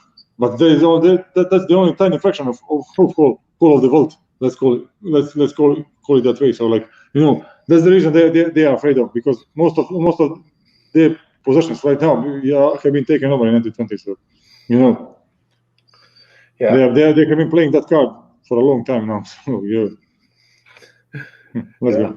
All Give right. them over 800 years. I just want to say that's a really beautiful church. Yeah. I have another image of it, but yeah, that is very like, that should be protected. Like if they try to wreck that, take that down, Montenegro does, I think they should think twice about it, because yeah, that's a very beautiful. They could put that on a postcard and get people to go there just to visit. But they do have them on postcards, so like don't worry about that. So like these are very, very, very, like, you know, very frequently, because before this COVID crisis, because before COVID, they have been frequently visited by foreign tourists. So like, you know, and the point is, I think they even pay some little shit, like €2, maybe €1 or €2, you know, like admission inside. So like, you know, you have some kind of a ticket which you need to buy. The problem is all the money was going to the Serbian Orthodox Church. Finally, Montenegrin government has decided to stem that in. So like, the Orthodox Church, or like any church, or like any religious community before, wasn't paying any taxes. You know, like it was a situation like in the United States or here in Croatia. Well, not here, there in Croatia, which I used to live. That like, you know, religious communities that are not paying, or religious organizations are not paying taxes. So like, you know, they have been effectively getting free money from like admission, like ticket, like, you know, charging ticket admissions to these kind of sites, historical sites. So like, they are not going to devastate it for sure, but just to give it to rightful owners, will probably take you know, these revenues are going to go to Montenegrin government. So that's the whole problem, yeah, because there was whole problem, because most of the money which have been collected to Serbian Orthodox Church in Montenegro was going to Serbia. So like there's a catch also. Yeah, there's a monetary aspect. Of course, monetary harvesting. So take that into account.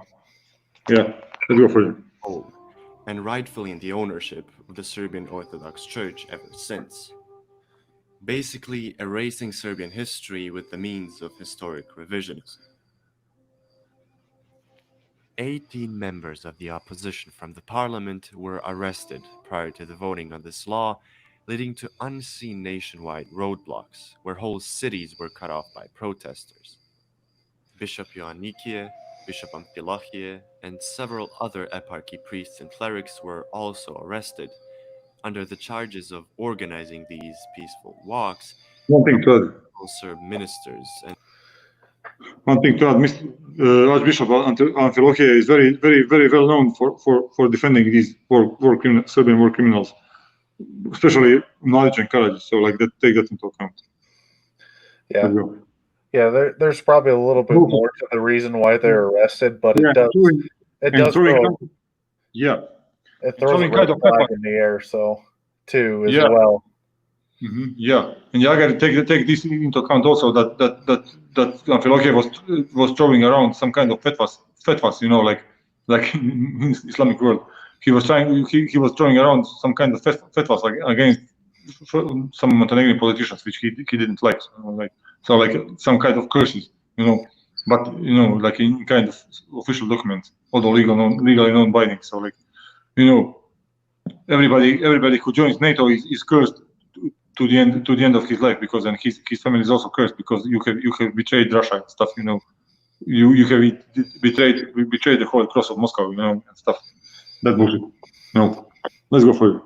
Okay. The mayor of Budva himself, where the government building was occupied by police forces. But it doesn't stop there.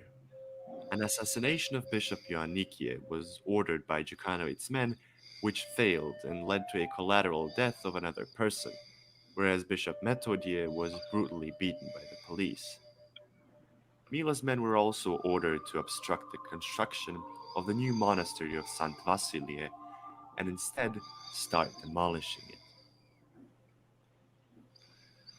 This was the last straw that broke the camel's back and caused untold amounts of outrage in the Serbian population in Montenegro, which comprises more than 30% of the entire population, whereas the vast majority of those 40% that do identify as Montenegrins still stand on the side of their Serbian brothers, as they are well aware of their origin and the undeniable oppression and discrimination. Danas sam se prije sabah namaza ispred Sahat Kule u Podgorici pomolio za mir, za vladiku Ioannikija i sav pravoslavni narod u Crnoj Gori. Molim svoju braću muslimane da se danas pomole za mir, međuvjerski i međunacionalni sklad, za svu braću svih vjera i nacija, a posebno za vladiku Ioannikija koji je nepravedno politički motivisano uhapšen.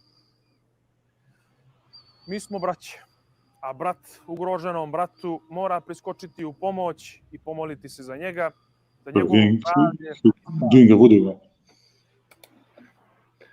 So what was that? So this guy is some kind of Montenegrin Muslim, which is also pro-Serbian, some kind of, you know, like, so they find some Muslim guy, which is you know, like, sympathetic to Serbia. So like he's a poster boy here. So like, you know, so you can see that ritual washing, you know, wudu or abdest, as Muslim call it, you know, like before the prayer. So like it was, I think, sabah namaz or sabah salah, as Arabs call it. So like it was morning prayer. So like he was giving a morning prayer to his Serbian Orthodox brothers. So I don't know why and how. So like they find some kind of a poster boy, which is also Muslim but also sympathetic towards Serbia. So like some kind of shit, you know, like that. Okay. Yeah. So yeah, more kind of an outlier than what the actual. Probably yes. So like it's a little bit weird. So like, you know, Serbs have killed them in droves. So like, you know, but yeah, long story. Okay. Let's go further. This was not only an open and disgraceful attack on the Serbian Orthodox Church, but on the national identity and dignity of all Serbs living in Montenegro too, under a purposefully ironic goal of this campaign to quote-unquote direct Montenegro onto the right path of European integration. Numbers of peaceful protests and rallies were organized by the Serbian people and the Serbian Orthodox Church, with around 300,000 people on the streets in one day. That's literally half of the entire population, which is actively peacefully protesting against the identity politics of Djukanovic's kleptocracy and authoritarian rule. So what's the government's response? One thing, Jager, one thing, just to interpret here. You probably heard this term, identity politics, you know, like this guy is probably narrating and presenting this for the European Canadian public. So like, you know, identity politics is like, which is, you know, like, which is packed to left-wing politicians in the United States. So like he's trying to like, you know, like weaponize, but galvanize right-wing population in the United States and Canada to their cause. So like, you know, So this I think fifth time he's mentioning identity politics. You know, like this is clearly aimed at conservative public in the United States and Canada to gain some sympathy among that crowd. So like take that into account also. Do you think Dave Rubin would have liked that? Well, yeah, Dave Rubin, not just Dave Rubin, but Dave Rubin and these guys like Ben Shapiro and these guys, because they are always whining about identity politics from the left, and identity politics, which are like used by European Union to oppress, and blah blah blah, that all stories, because you probably remember that many of conservative pundits like Charlie Kirk and these guys like to use that term, so like catchphrase and buzzword to galvanize younger conservative population in the United States and also Canada to join the fray. So like these guys, this guy here in this video is also using that catchphrase and that buzzword in just like gain some sympathy from this part of political spectrum in the United States. So like be warned about that too. Yeah. But even in the region, I mean, a lot of these states that have been broken off have different identities as far as most of the majority that are in these states. So it is something that's interesting just because it's a little bit, they said about 30%, so an ethnic minority. Yeah, I think 28.5% is the real number, maybe even less. So like, Yeah, that's... So they're just blowing numbers. So like if you give them enough time, so like they're going to overblow it to 50%. So like it just grows and grows, by the day, because it's all bullshit.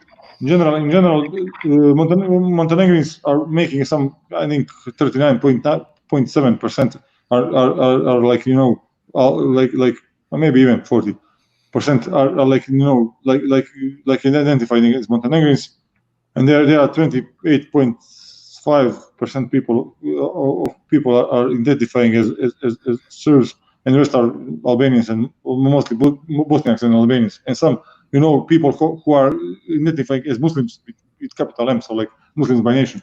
Yeah, but they're also mostly Montenegrins, so like But yeah, so you'll probably hear you'll find these sub videos that they're they're going to always pump up the number. So like if it's 28, they pump it up to 1/3. So like and if it's 1/3, they pump it up to 37 or 40%. So you can expect that. Okay. Yeah, let's go on. And beating up people who did absolutely nothing, or against people shouting, "You won't have our holy places." Yeah. Ne znamo svetinje. Yeah.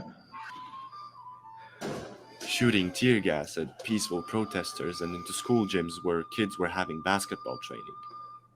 Ubacili su suzavac kroz prozor djeci dok su igrali, dok su imali trening košarke. To radi naša policija u Crnoj Gori. Or at walking crowds which just demanded the release of the bishop.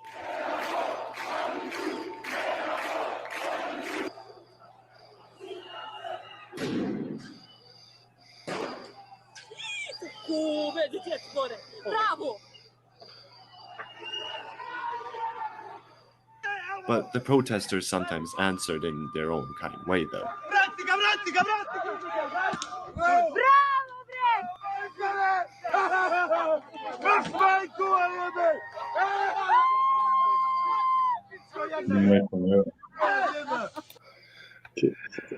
Yeah.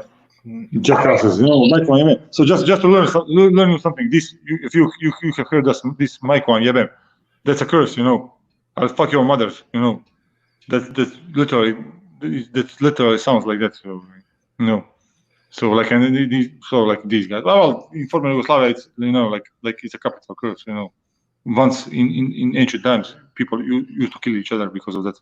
So. Okay, so yeah, it'd be like them calling them an Albanian too if they're a Serb. There's different things you can do to escalate the situation. Oh, of course. The thing I hate about these videos, I understand that they got to be there, they got to retain law and order, but the videos where they're kicking somebody who's down on the ground never sits well with me. It's like they're not a threat. You have a riot shield. You have all this. Don't kick them while they're on the ground. Yeah, but there's a situation with our police in former Yugoslavia in general that way. So like if you fall on the ground, you're dead. So like you better run when they are at you. So like no way that they are going to spare you if you fall on the ground. So like you'll be kicked and hit by buttons and stuff, you know. So like it's like football, right? So like, you know, I had some experience back from year 2000 and like some 20 years ago with some football riots. So like, you know, it's better for you to move out than to fall on the ground, because if police catches you, you are probably get beaten, arrested, and then get beaten again. So like there's a highest probability which will happen to you. So like that's the situation in Slovenia, in Croatia, and especially these eastern republics, in Bosnia also, and Montenegro and Serbia. That's mostly like, you know, like given thing, you know. So most probable which will happen to you. So like special police and these riot police are they're very well known for not forgiving anybody. So yeah, but I dig your position. So like they shouldn't be employing brutality on protesters, you know. But although I need to say, this guy in the video is like, you know, he's like portraying them as peaceful protesters, but they are not, because they have been throwing stones and firecrackers and you know, like fireworks at the police, and probably in some cases Molotov cocktails and their own homemade or even captured cans of tear gas. So like, you know, police responded in kind. So they take that into account. So like, you know, this is not out of this. Well, these footage are mostly placed out of the context, you know. So like you should probably watch, like, you know, told that to Anthony, you know, our friend from chat, that the good deal of these videos are placed here completely out of the context, because these protests have been running around for almost 4 years now. So like they have been doing shit, like, you know, constantly. So this is nothing new. So like, and these guys has took a glimpse from, you know, from a few months or few weeks ago. So now I'm placing in some kind of a video to just to galvanize the probably right wing and conservative population and part of the spectrum in the United States and Canada. So like to gain some popularity. So yeah, and I don't have any problem with the tear gas or containing people. It's just kicking somebody when they're on the ground. Yeah, because it's just not nice to see that, you know, because I don't like to see it, because I have well seen and witnessed police brutality firsthand. So like, you know, but I do. This is a very, very long story, and this is not just this glimpse. But I dig your position. So let's go further. But this chilling video is what the elders of our society have to tell to the police officers.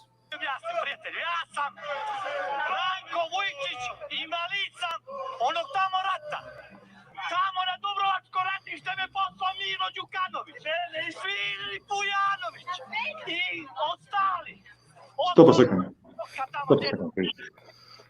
So he's talking. So this guy is talking about war in Croatia in 1991 and 1992. So like part of Montenegrin Republic and Montenegrin, like, you know, Socialist Republic, which was part of Yugoslavia, then unleashed some of their forces or their forces as a part of federal military to attack some southern parts of Croatia. So Dubrovnik, you probably heard that city, that little, not just little city. It's a city on the south tip of Croatia. So like the place where Game of Thrones and last Star Wars have been filmed, you know. Yeah. So he's talking about city of Dubrovnik, you know. So like they've been fighting around there. So like I can send you some videos as they've been shelling there. So like this guy has probably been wounded while fighting there. So he's now trying to accuse the Montenegrin government or part of the Montenegrin government, which is still incumbent. So they have been sent him there to fight, and so like he got wounded and he got disabled because of them, you know. So like he's trying to portray them as former Chetniks and former Serbian nationalists, which have turned their coats. But yeah, the problem is it's multi-pronged, because go on. What he wasn't sent by the current prime minister if it's the war back in the 90s, because Montenegro was part of Serbia, so he would have been sent by the Serbian government at the time, and not generally he was he was generally sent. Yugoslav back then, Yugoslav Federation was still existent, so like he was sent by federal military and federal government from Belgrade, which was still government of Socialist Federal Republic of Yugoslavia, not by the Montenegrin government. So like it's all generally you have noticed you can find a real hint here. So like take that into account. So like these guys are just playing out these no twisting narratives. Like they have sent me. So like who has sent you? So like Milo Đukanović has written a direct paper and direct command. So you to move to Dubrovnik. No, you have been mobilized and then sent by the federal military, and that military had a command structure which had command. I don't know in Nikšić, and that command in Nikšić has been directly like connected with the high command in Belgrade. So like you have been sent there by the federal military by the order of the federal government, not by Montenegrin government. So Montenegro is another country now. So like this is all shit. Okay. All right, we'll continue on. Watch him yelling.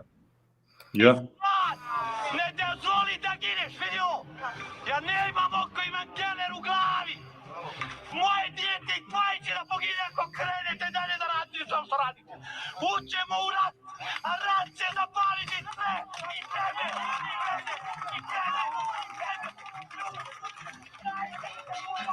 So what does Mr. Đukanović have to say for himself?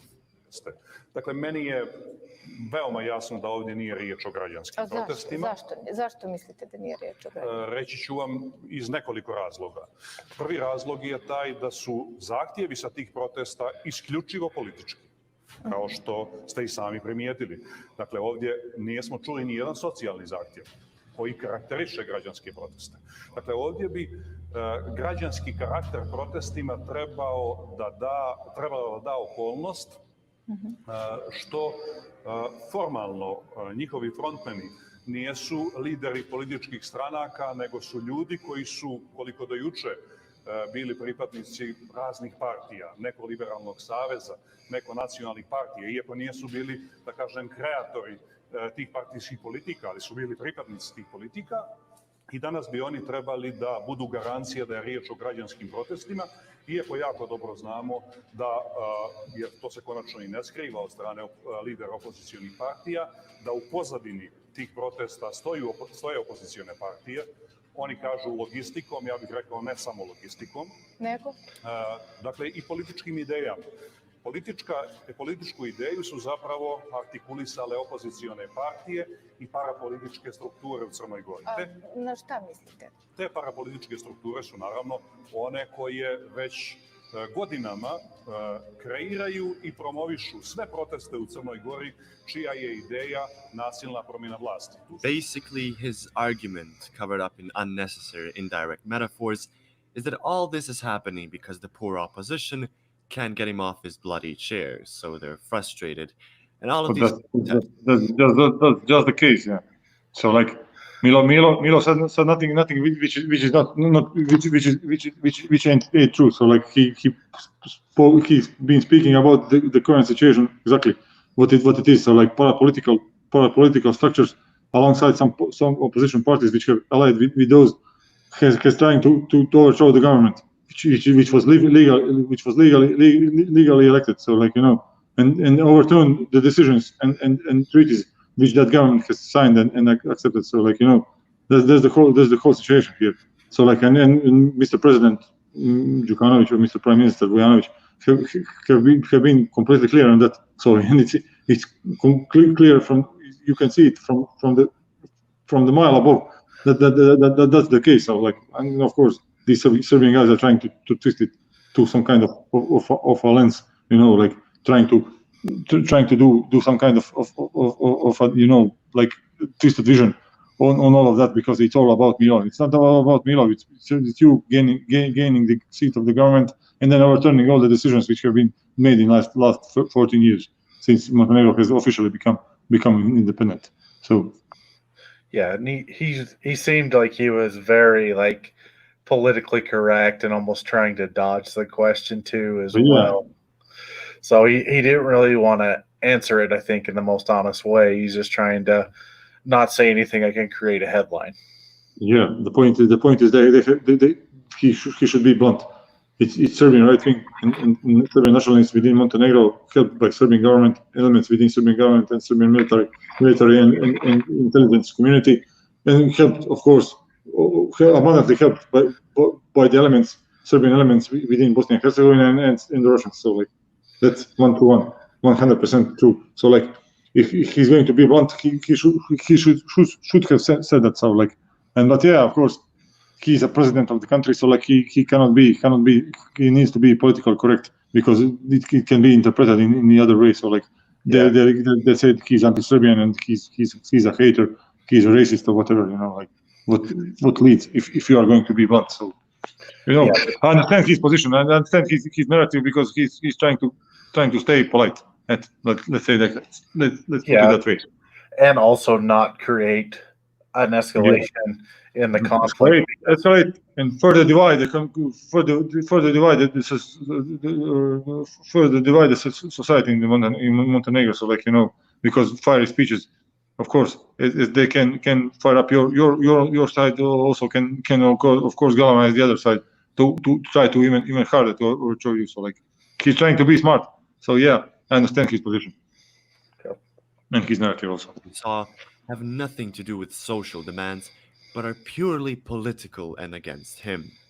The level of ignorance while violating basic human rights is astonishing.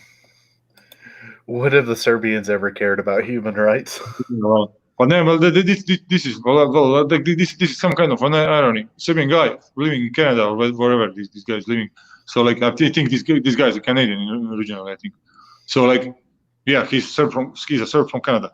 So like, he's trying to pull this shit and talk about basic human rights. Like, you know, what kind of human rights? We are talking about people who burn people alive in Zvornik. Zvornik is a city on the Drina River in Bosnia and Herzegovina. So like, they just rounded up Bosniaks and other which have, and some people which haven't been loyal to them to their imposed government and throw them into few houses and burn them alive. You know. So like, we are talking about those guys. We are talking about people who committed mass murder in Srebrenica in 1995. So like, you know, we are talking about guys which in Prijedor, which is city in western part of Bosnia near the Croatian border, which forced all other non-Serbs in that city to wear white armbands, to be distinguished from ethnic Serbs in that city. So you know, and also you probably saw that pictures of that photos from Bijeljina when Arkan and his military unit raided the city. You know, like those guys which are beating people with you know, like that people laying on the ground and the armed soldier kicking him with his boot. You know, you probably saw that picture. You know. We are talking about those people. So now when I hear these stories about basic human rights, like I get the fuck out, you know. Yeah. You are talking about basic human rights, you know. So like, we are talking about people who even played out the Jews, you know, like Jews from Bosnia. There was a pretty large Jewish community in Bosnia and Herzegovina which needed to pay in Deutsche marks or German marks, you know. And gold for safe passage to evacuate from these cities, which have been, you know, either under some control or held under siege. So like, these people had to pay in hard currency on gold or gold in silver to like, you know, to leave their own cities to find safety somewhere else. No, most of them left for Israel. So like, you know, that's shit. No, this is some kind of you know, creepy, horrid bullshit. These guys perpetrating here. So like, you know, this is you know, he's trying to be being hypocritical and also horrid at the same time. So you know, yeah, it's like this is like Nazi talking about, you know, kind of free speech or something. You know, like, you know, I have a right to be. I have a right for a fair trial. You know, fair trial for what? You have killed some 10 million people, you know, about 6.5 million Jews in the process, you know, and then, you know, you want a fair trial now. Go fuck yourself, like, you know. Yeah, exactly. So this is first class Hermann Göring shit, if you dig me.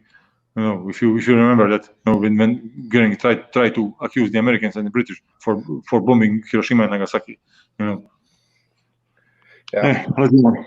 All right, we'll continue on. We're wrapping it up. People are angry, and they are getting more and more enraged day by day. And nobody is sure if Đukanović is aware of the magnitude of the fire that he is starting.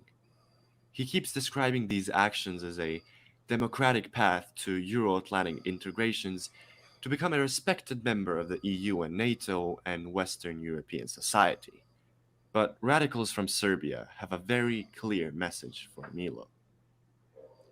Srpska radikalna stranka energično podržava sve Srbe koji žive u Crnoj Gori i sve ostale građane Crne Gore koji se dostavljaju tiraniji Mila Đukanovića, diktatorskom režimu,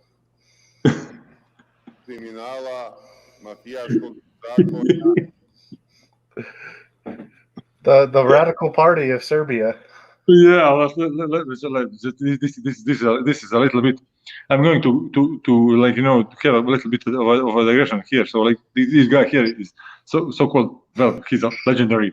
Yeah, Vojvoda Vojislav Šešelj, or Vojvoda Voja, as they call him. So he's a war criminal. He was indicted in war crimes tribunal in Hague.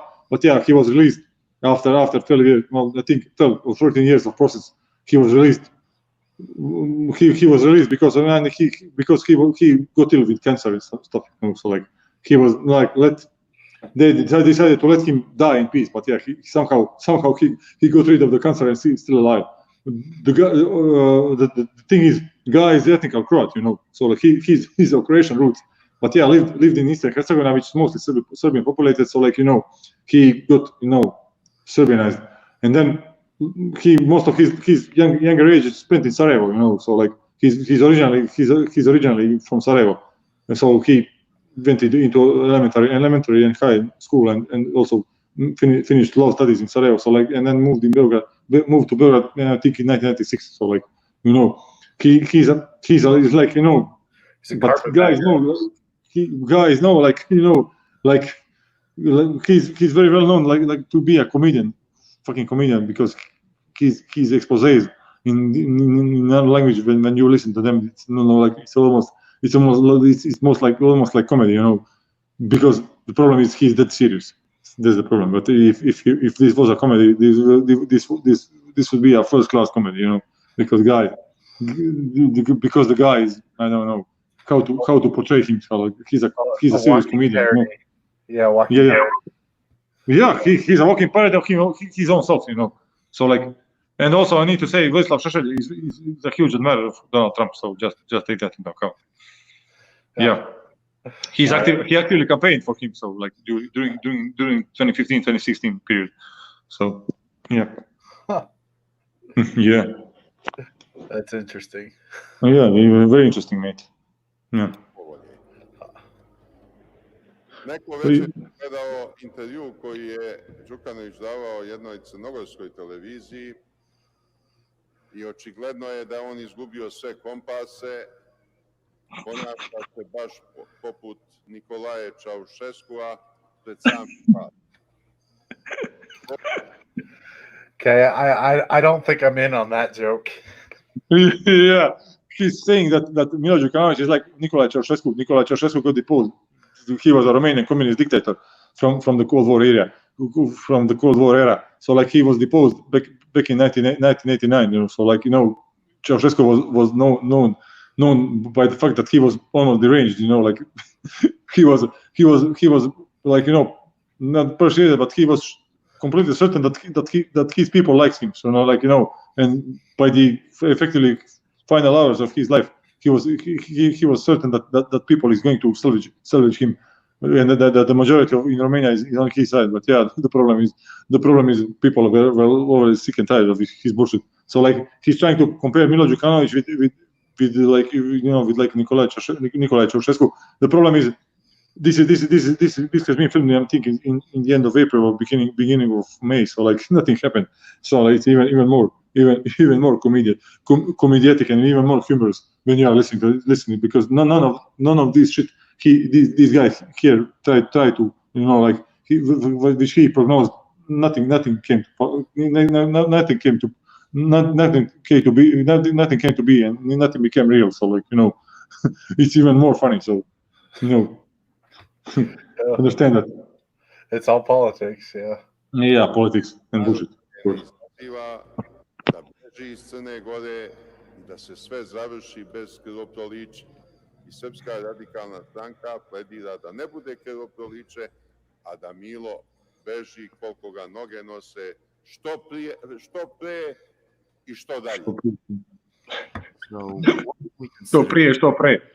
Just a second.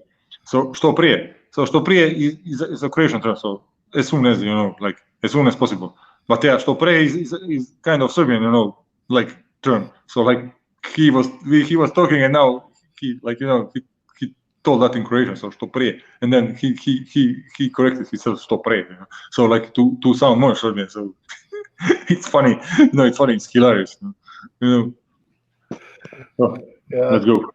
Cause of these events, which surely aren't isolated and accidental, rather as a scheme of something bigger that's been silently going on for decades. Sasha Radulović from Dosta je bilo can explain. Ne morate da budete vernik da biste shvatili da je u Crnoj Gori ugroženo pravo građana Crne Gore i ugrožena sloboda veroispovesti. Ne morate da budete pravnik da biste shvatili da je to napad na imovinu, da je ovaj zakon o tobože slobodi veroispovesti u stvari protivustavan zakon.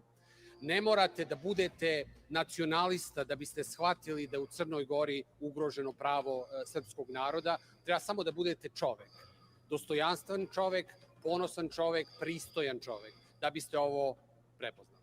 Ono što nam se dešava na celom Balkanu, poslušne autokrate u svim zemljama na Balkanu savršeno sarađuju jedan sa drugim i sve te poslušne autokrate imaju upravu koja je van zemlje. Ceo Balkan je kolonizovan i sa Balkanom se upravlja iz Berlina. So the deep state's in Berlin. Yeah. So, like, just to shed some light on this guy. So, this is Radulović. Radulović is a pala-libertarian from Serbia, you know. Oh, rather, I think he's personal friends with that idiot Ron Paul, you know. So he personally knows him. So Radulović became a proponent of QAnon shit, you know. So like in the last half a year or something, you know. So, like, they are deep into QAnon conspiracy theory and stuff. So, like, but yeah, they have just shifted the focus. So, like, they are saying, as you said a few seconds ago, that deep state is in Berlin, the deep state is in, I don't know, London or maybe Brussels, you know, in Strasbourg, as Germans call it.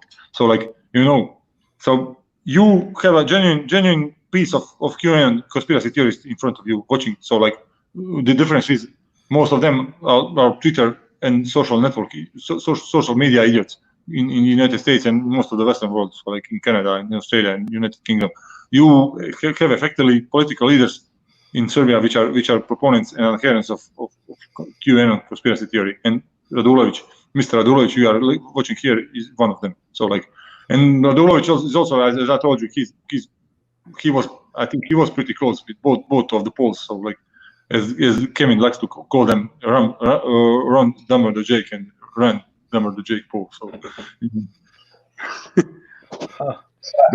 so it's a small world. If it's not one enemy, it's the other. I mean, that's funny. The deep state's in Berlin. That may have to create a meme. You know, do one with Turkey, the United States, Serbia, where are the deep states at, so we can find a location on the deep state. Yeah. So the other thing is, Radulović has lived in the United States, I think, for 25 years. So he moved there, I think, in 1987. So most of the war, not most of the war, most of the years he spent there. So, like, and he got back into Serbia, I think, 2010. But yeah, the real reason people there are speaking of, he was persecuted, and I think he was found guilty of some kind of tax evasion.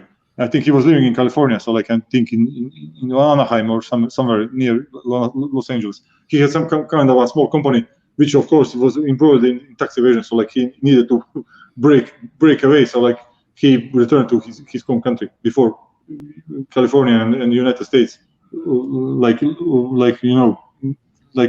authorities and IRS were on his tail. So like he probably calculated that he'll be persecuted and then found guilty and then incarcerated because of massive tax evasion, and he decided to return to Serbia. I think in 2009 or 2008 or maybe 2010. I'm not very sure. And then of course, as he returned to Serbia, he started his political campaign, of course promoting a libertarian platform. Like this shit. Like all these libertarian parties, like Gary Johnson and the poor family and stuff. So like. And got some traction. So like he had 16 or 20 members of parliament in Serbia before the last election. So like but he lost it in the last election. But although I need to say that last elections were mostly boycotted by the opposition parties in Serbia. So like that's a little bit longer story. So we should go on. All right. Danas imate izjavu predsjednika SNS-a koji ujedno obavlja i funkciju predsjednika Srbije, koji je kazao da ne može da se meša u stvari drugih suverenih država. Naravno da je svaka država može da izrekne svoj stav, pogotovo država Srbija, gde ima veliki broj članova našeg naroda, građana Republike Srbije, čija su osnovna prava ugrožena. Činjenica da Evropska unija gromoglasno ćuti na ovo vam jasno govori da tu očigledno postoji plan. Plan, yeah. There is a plan, of course. It's all a conspiracy, yeah. Yeah. Orchestrated by the European Union and Germany with the goal of finalizing the process of the financial and political colonization of the Balkans. Yeah, like Balkans is some kind of a rich part of the world, like we are a shithole of Europe. So like I was always telling people here on Twitter and these social media where we were interacting that former Yugoslavia, take out Slovenia and up Albania is Afghanistan of Europe. So like effectively, who wants to occupy the Afghanistan of Europe? So like it's just a waste of money. So in general, so take that into account. So like All right. So the last thing I have is something I did also on the Azerbaijan video. Yeah. Just kind of if this conflict between Serbia and Montenegro erupts, the Powder Keg erupts, how's that going to affect the world? Now, it's probably not going to affect it a whole lot. I think they would want to keep it localized in the Balkan region. Yeah. But if we went, let's see.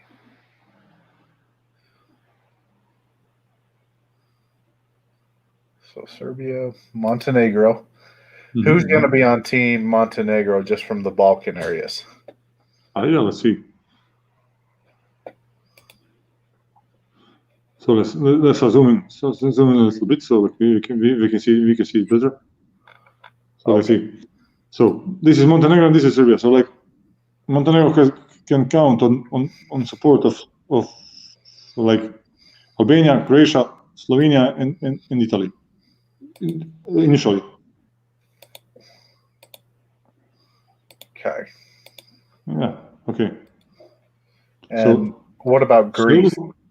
Well, Greece will probably stay like like neutral because they have good relation with Serbia, but probably then not going to support the Serbs. So that's the first thing. Although we can expect that France and Spain will probably support Montenegro because and Germany also. So Okay. Yeah. Hold so on. like I just highlighted Libya. So okay, no problem. Take your time.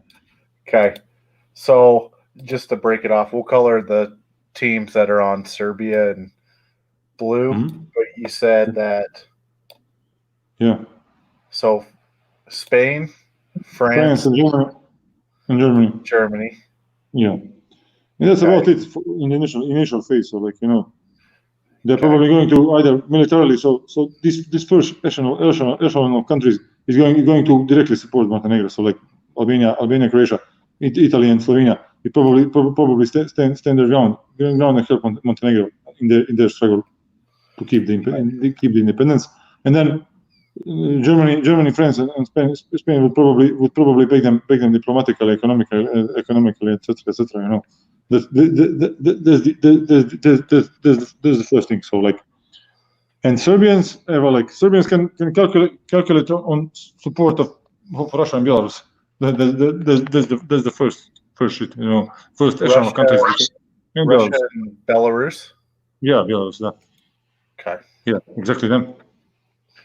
Yeah, maybe Kazakhstan. So Kazakhstan is south of Russia, so like that big ass country in Central Asia.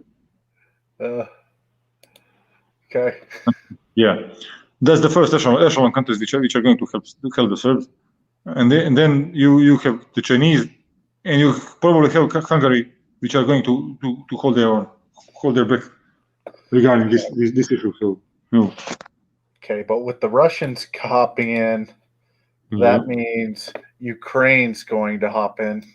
Yeah, you can expect that Ukraine is going to support Montenegro openly, and you can expect that yeah, Poland, and then Hungary, Czech Republic. So you can expect Hungary supporting Serbia. So like generally, just to show the middle finger to the rest of the Europe, you know, like to share their enthusiasm, you know, like. So yeah, Hungary. Yeah. Romania and Bulgaria probably stay out of this conflict because they're probably not going to do anything in general. So Northern Macedonia also, and Greece also. So they're going to stay neutral. So like probably not going to happen. The probability that war can then spread into Bosnia and Herzegovina easily. So because you know. But who would the country Bosnia support? Nobody.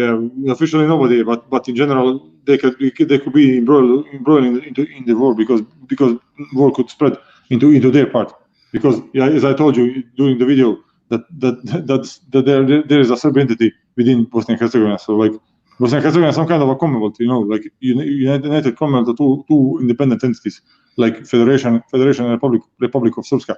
So Republic of Srpska is dominated by the Serbs. Effectively, it's another Serbian state within a state, you know. So like, you know, they're effectively, you know, like cooperating with their home country. The problem is if the situation escalates, the conflict could spread to Bosnia and Herzegovina easily. So, you know, they're becoming a crisis area also.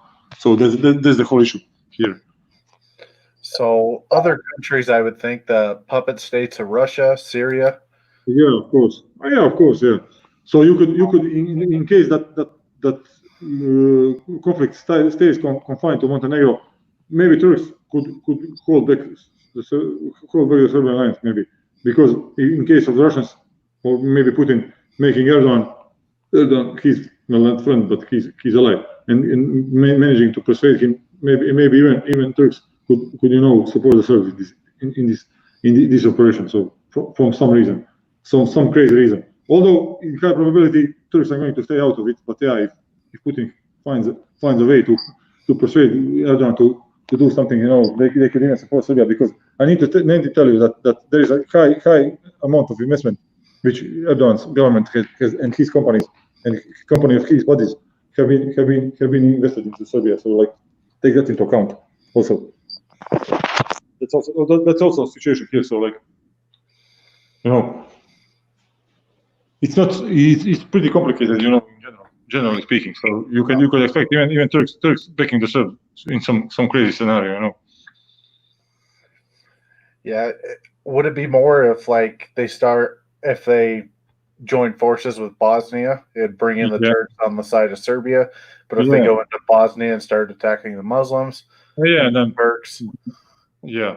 But Turks, then there's NATO as well, which means Turkey would probably be of course, yeah, supporting NATO. Yeah. So I guess we should fill in some of the other NATO countries.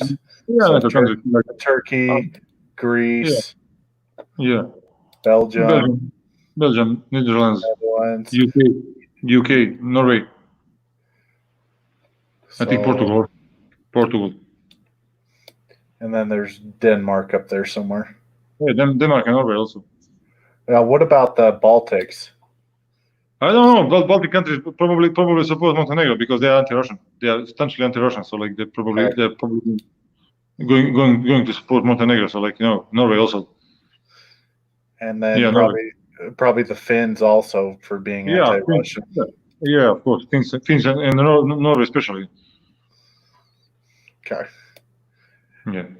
And so with Syria hopping in, Iraq's kind of a mess, but that would mean Iran would probably back Serbia. Yeah, of course, because the Serbs have very good relations with Iran.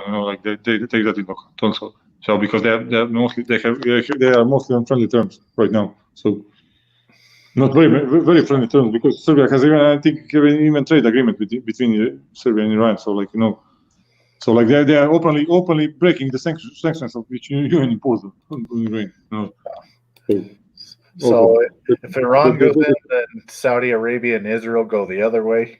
I don't know. Well, like maybe not. So probably they probably stay out of this. So like they can throw their diplomatic support to Montenegro. But so it's a question of free will. Because I think Saudis are not very interested in this. Maybe if the conflict spreads into Bosnia, then like Turkey, they're probably going to support their fellow Muslims. But yeah, in case of localized conflict in just Montenegro, they're probably going to stay out.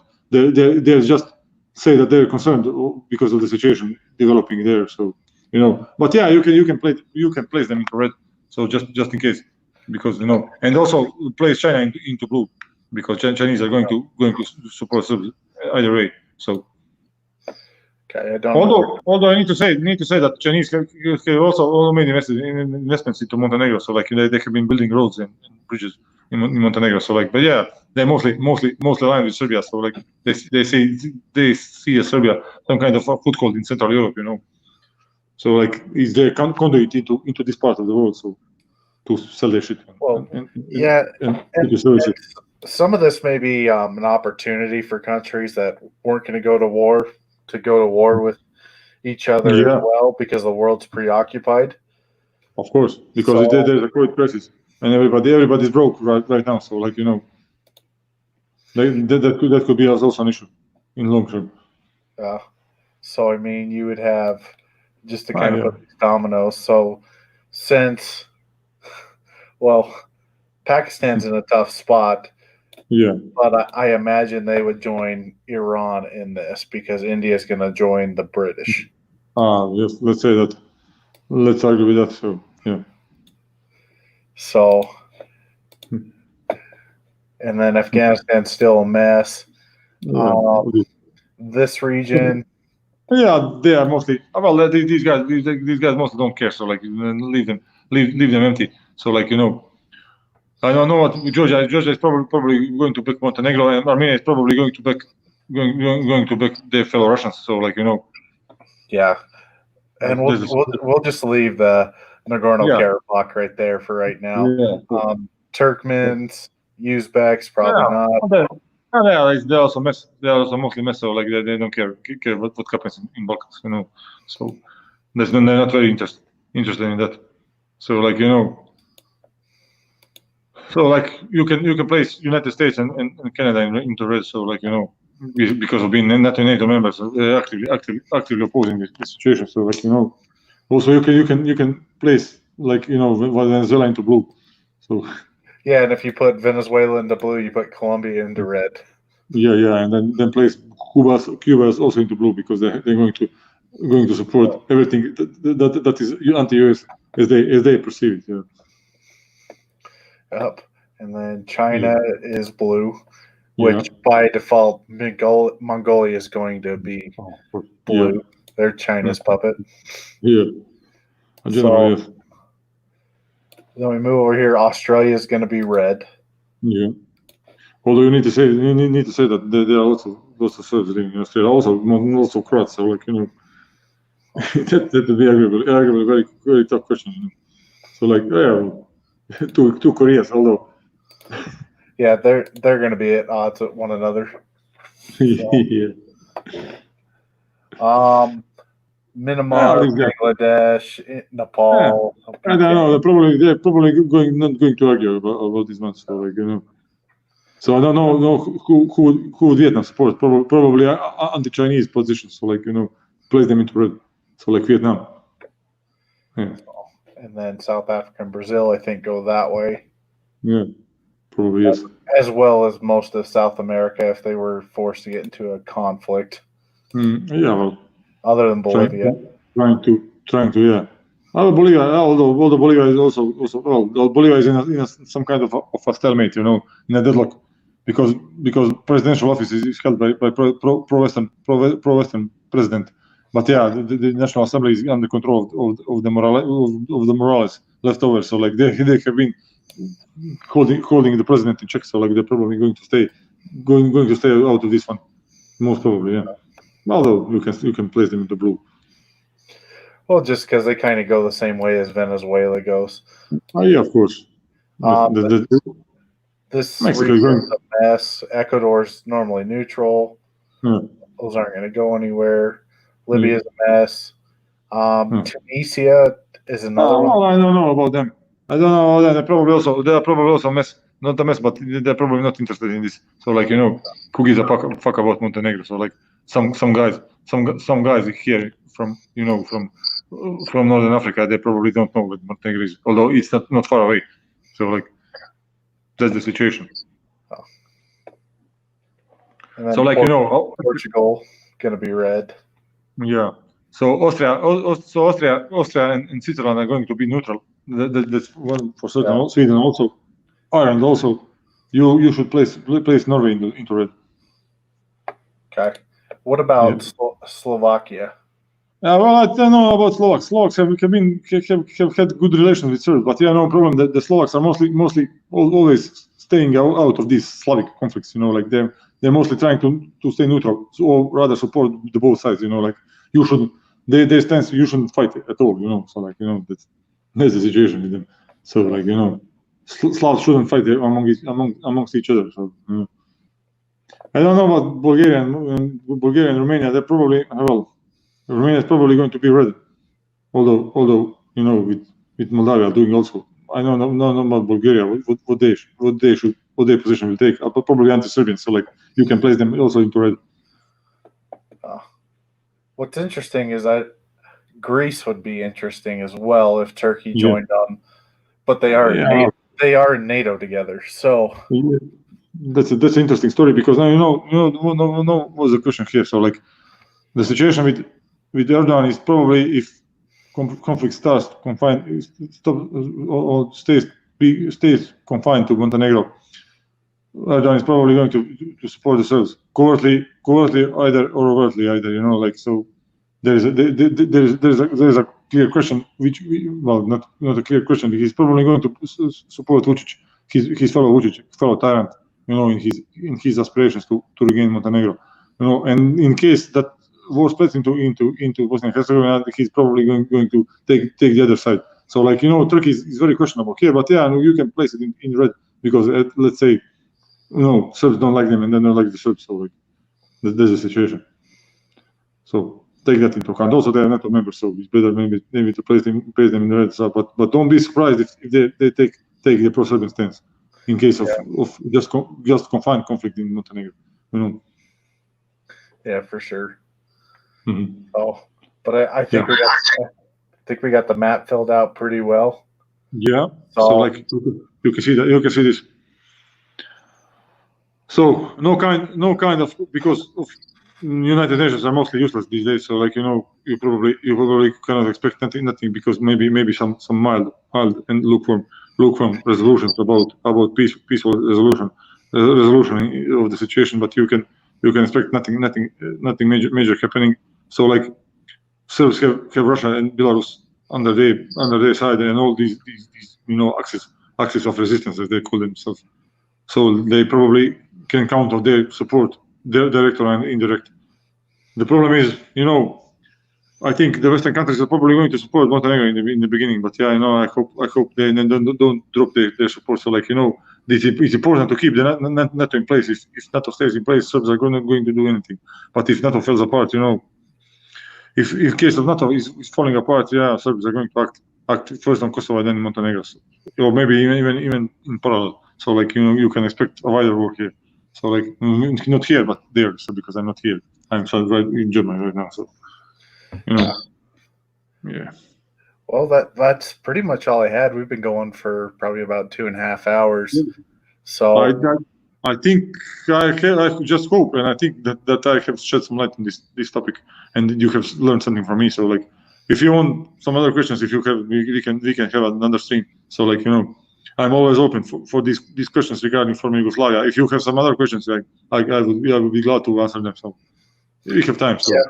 Yeah, for sure. Any of the modern kind of conflicts that maybe people don't really know much about, and just kind of walking through them, finding a video or finding something else to break down, and just kind of getting some more of that information out there, because there's a lot of conflicts around the world that are underreported that I think would be better if we had more reporting on them, and then more people from different viewpoints rather than just looking at a video and then deciding what the viewpoint is, getting actual people who have knowledge, such as yourself, to come over and, break it down. Yeah, well, I'm a native Yugoslav, so I can shed some light directly on this, also on the wars and conflicts of the 90s and post-war situation, political and geopolitical happening here in Balkans and former Yugoslavia. So being a native Yugoslav and having a native person from that part of the world is very, very, very important. So I can shed some light, because if you are watching that video, you could get easily persuaded by the Serb side that they're fighting for freedom, that they're fighting for the human rights, and stuff. But if you go in a little bit deeper, and if you scratch a little bit deeper and dig stuff out, you can easily conclude that guy in the video is talking bullshit. Also, he's as I told you, using these usual catchphrases about identity politics and European Union is a fascist country, and European integration is just another way to enslave Balkans once more. So it's also a combination of conspiracy bullshit and stuff which is directly related to Alexander Dugin and his national Bolshevik bullshit. So it's a one huge a hodgepodge and a porridge of BS. So take that into account. That's also important. And the other important thing in all this is that every side is going to twist a little bit of reality to their side, but Serbs are their propaganda, and these guys, especially this Serb diaspora living in the United States and Canada, are very well known to inflate stuff and trying to twist it to the point of even to the point of possible oblivion. You are listening to one thing and the reality is something completely different. So you are like having the news from some kind of alternate reality. There's a situation. So that video is some kind of some kind of that. Also I need to say it's one thing which hit me. One of the leaders of Serbian opposition in Montenegro is also a very ardent adherent and supporter of QAnon, conspiracy theory, because unfortunately in this part of the world that unfortunately for us, all the Yugoslavs has gained traction. So there are many people which are adherents of that bullshit, and some very very some very very big shot politicians which have fallen for that. So that's a very very bad thing, and it's going to influence the political landscape in the long term. So because probably QAnon is probably the stupidest and bullshittiest of these modern conspiracy theories you can hear and buy on these social networks and in the internet of today. So it's very very very unfortunate if you have some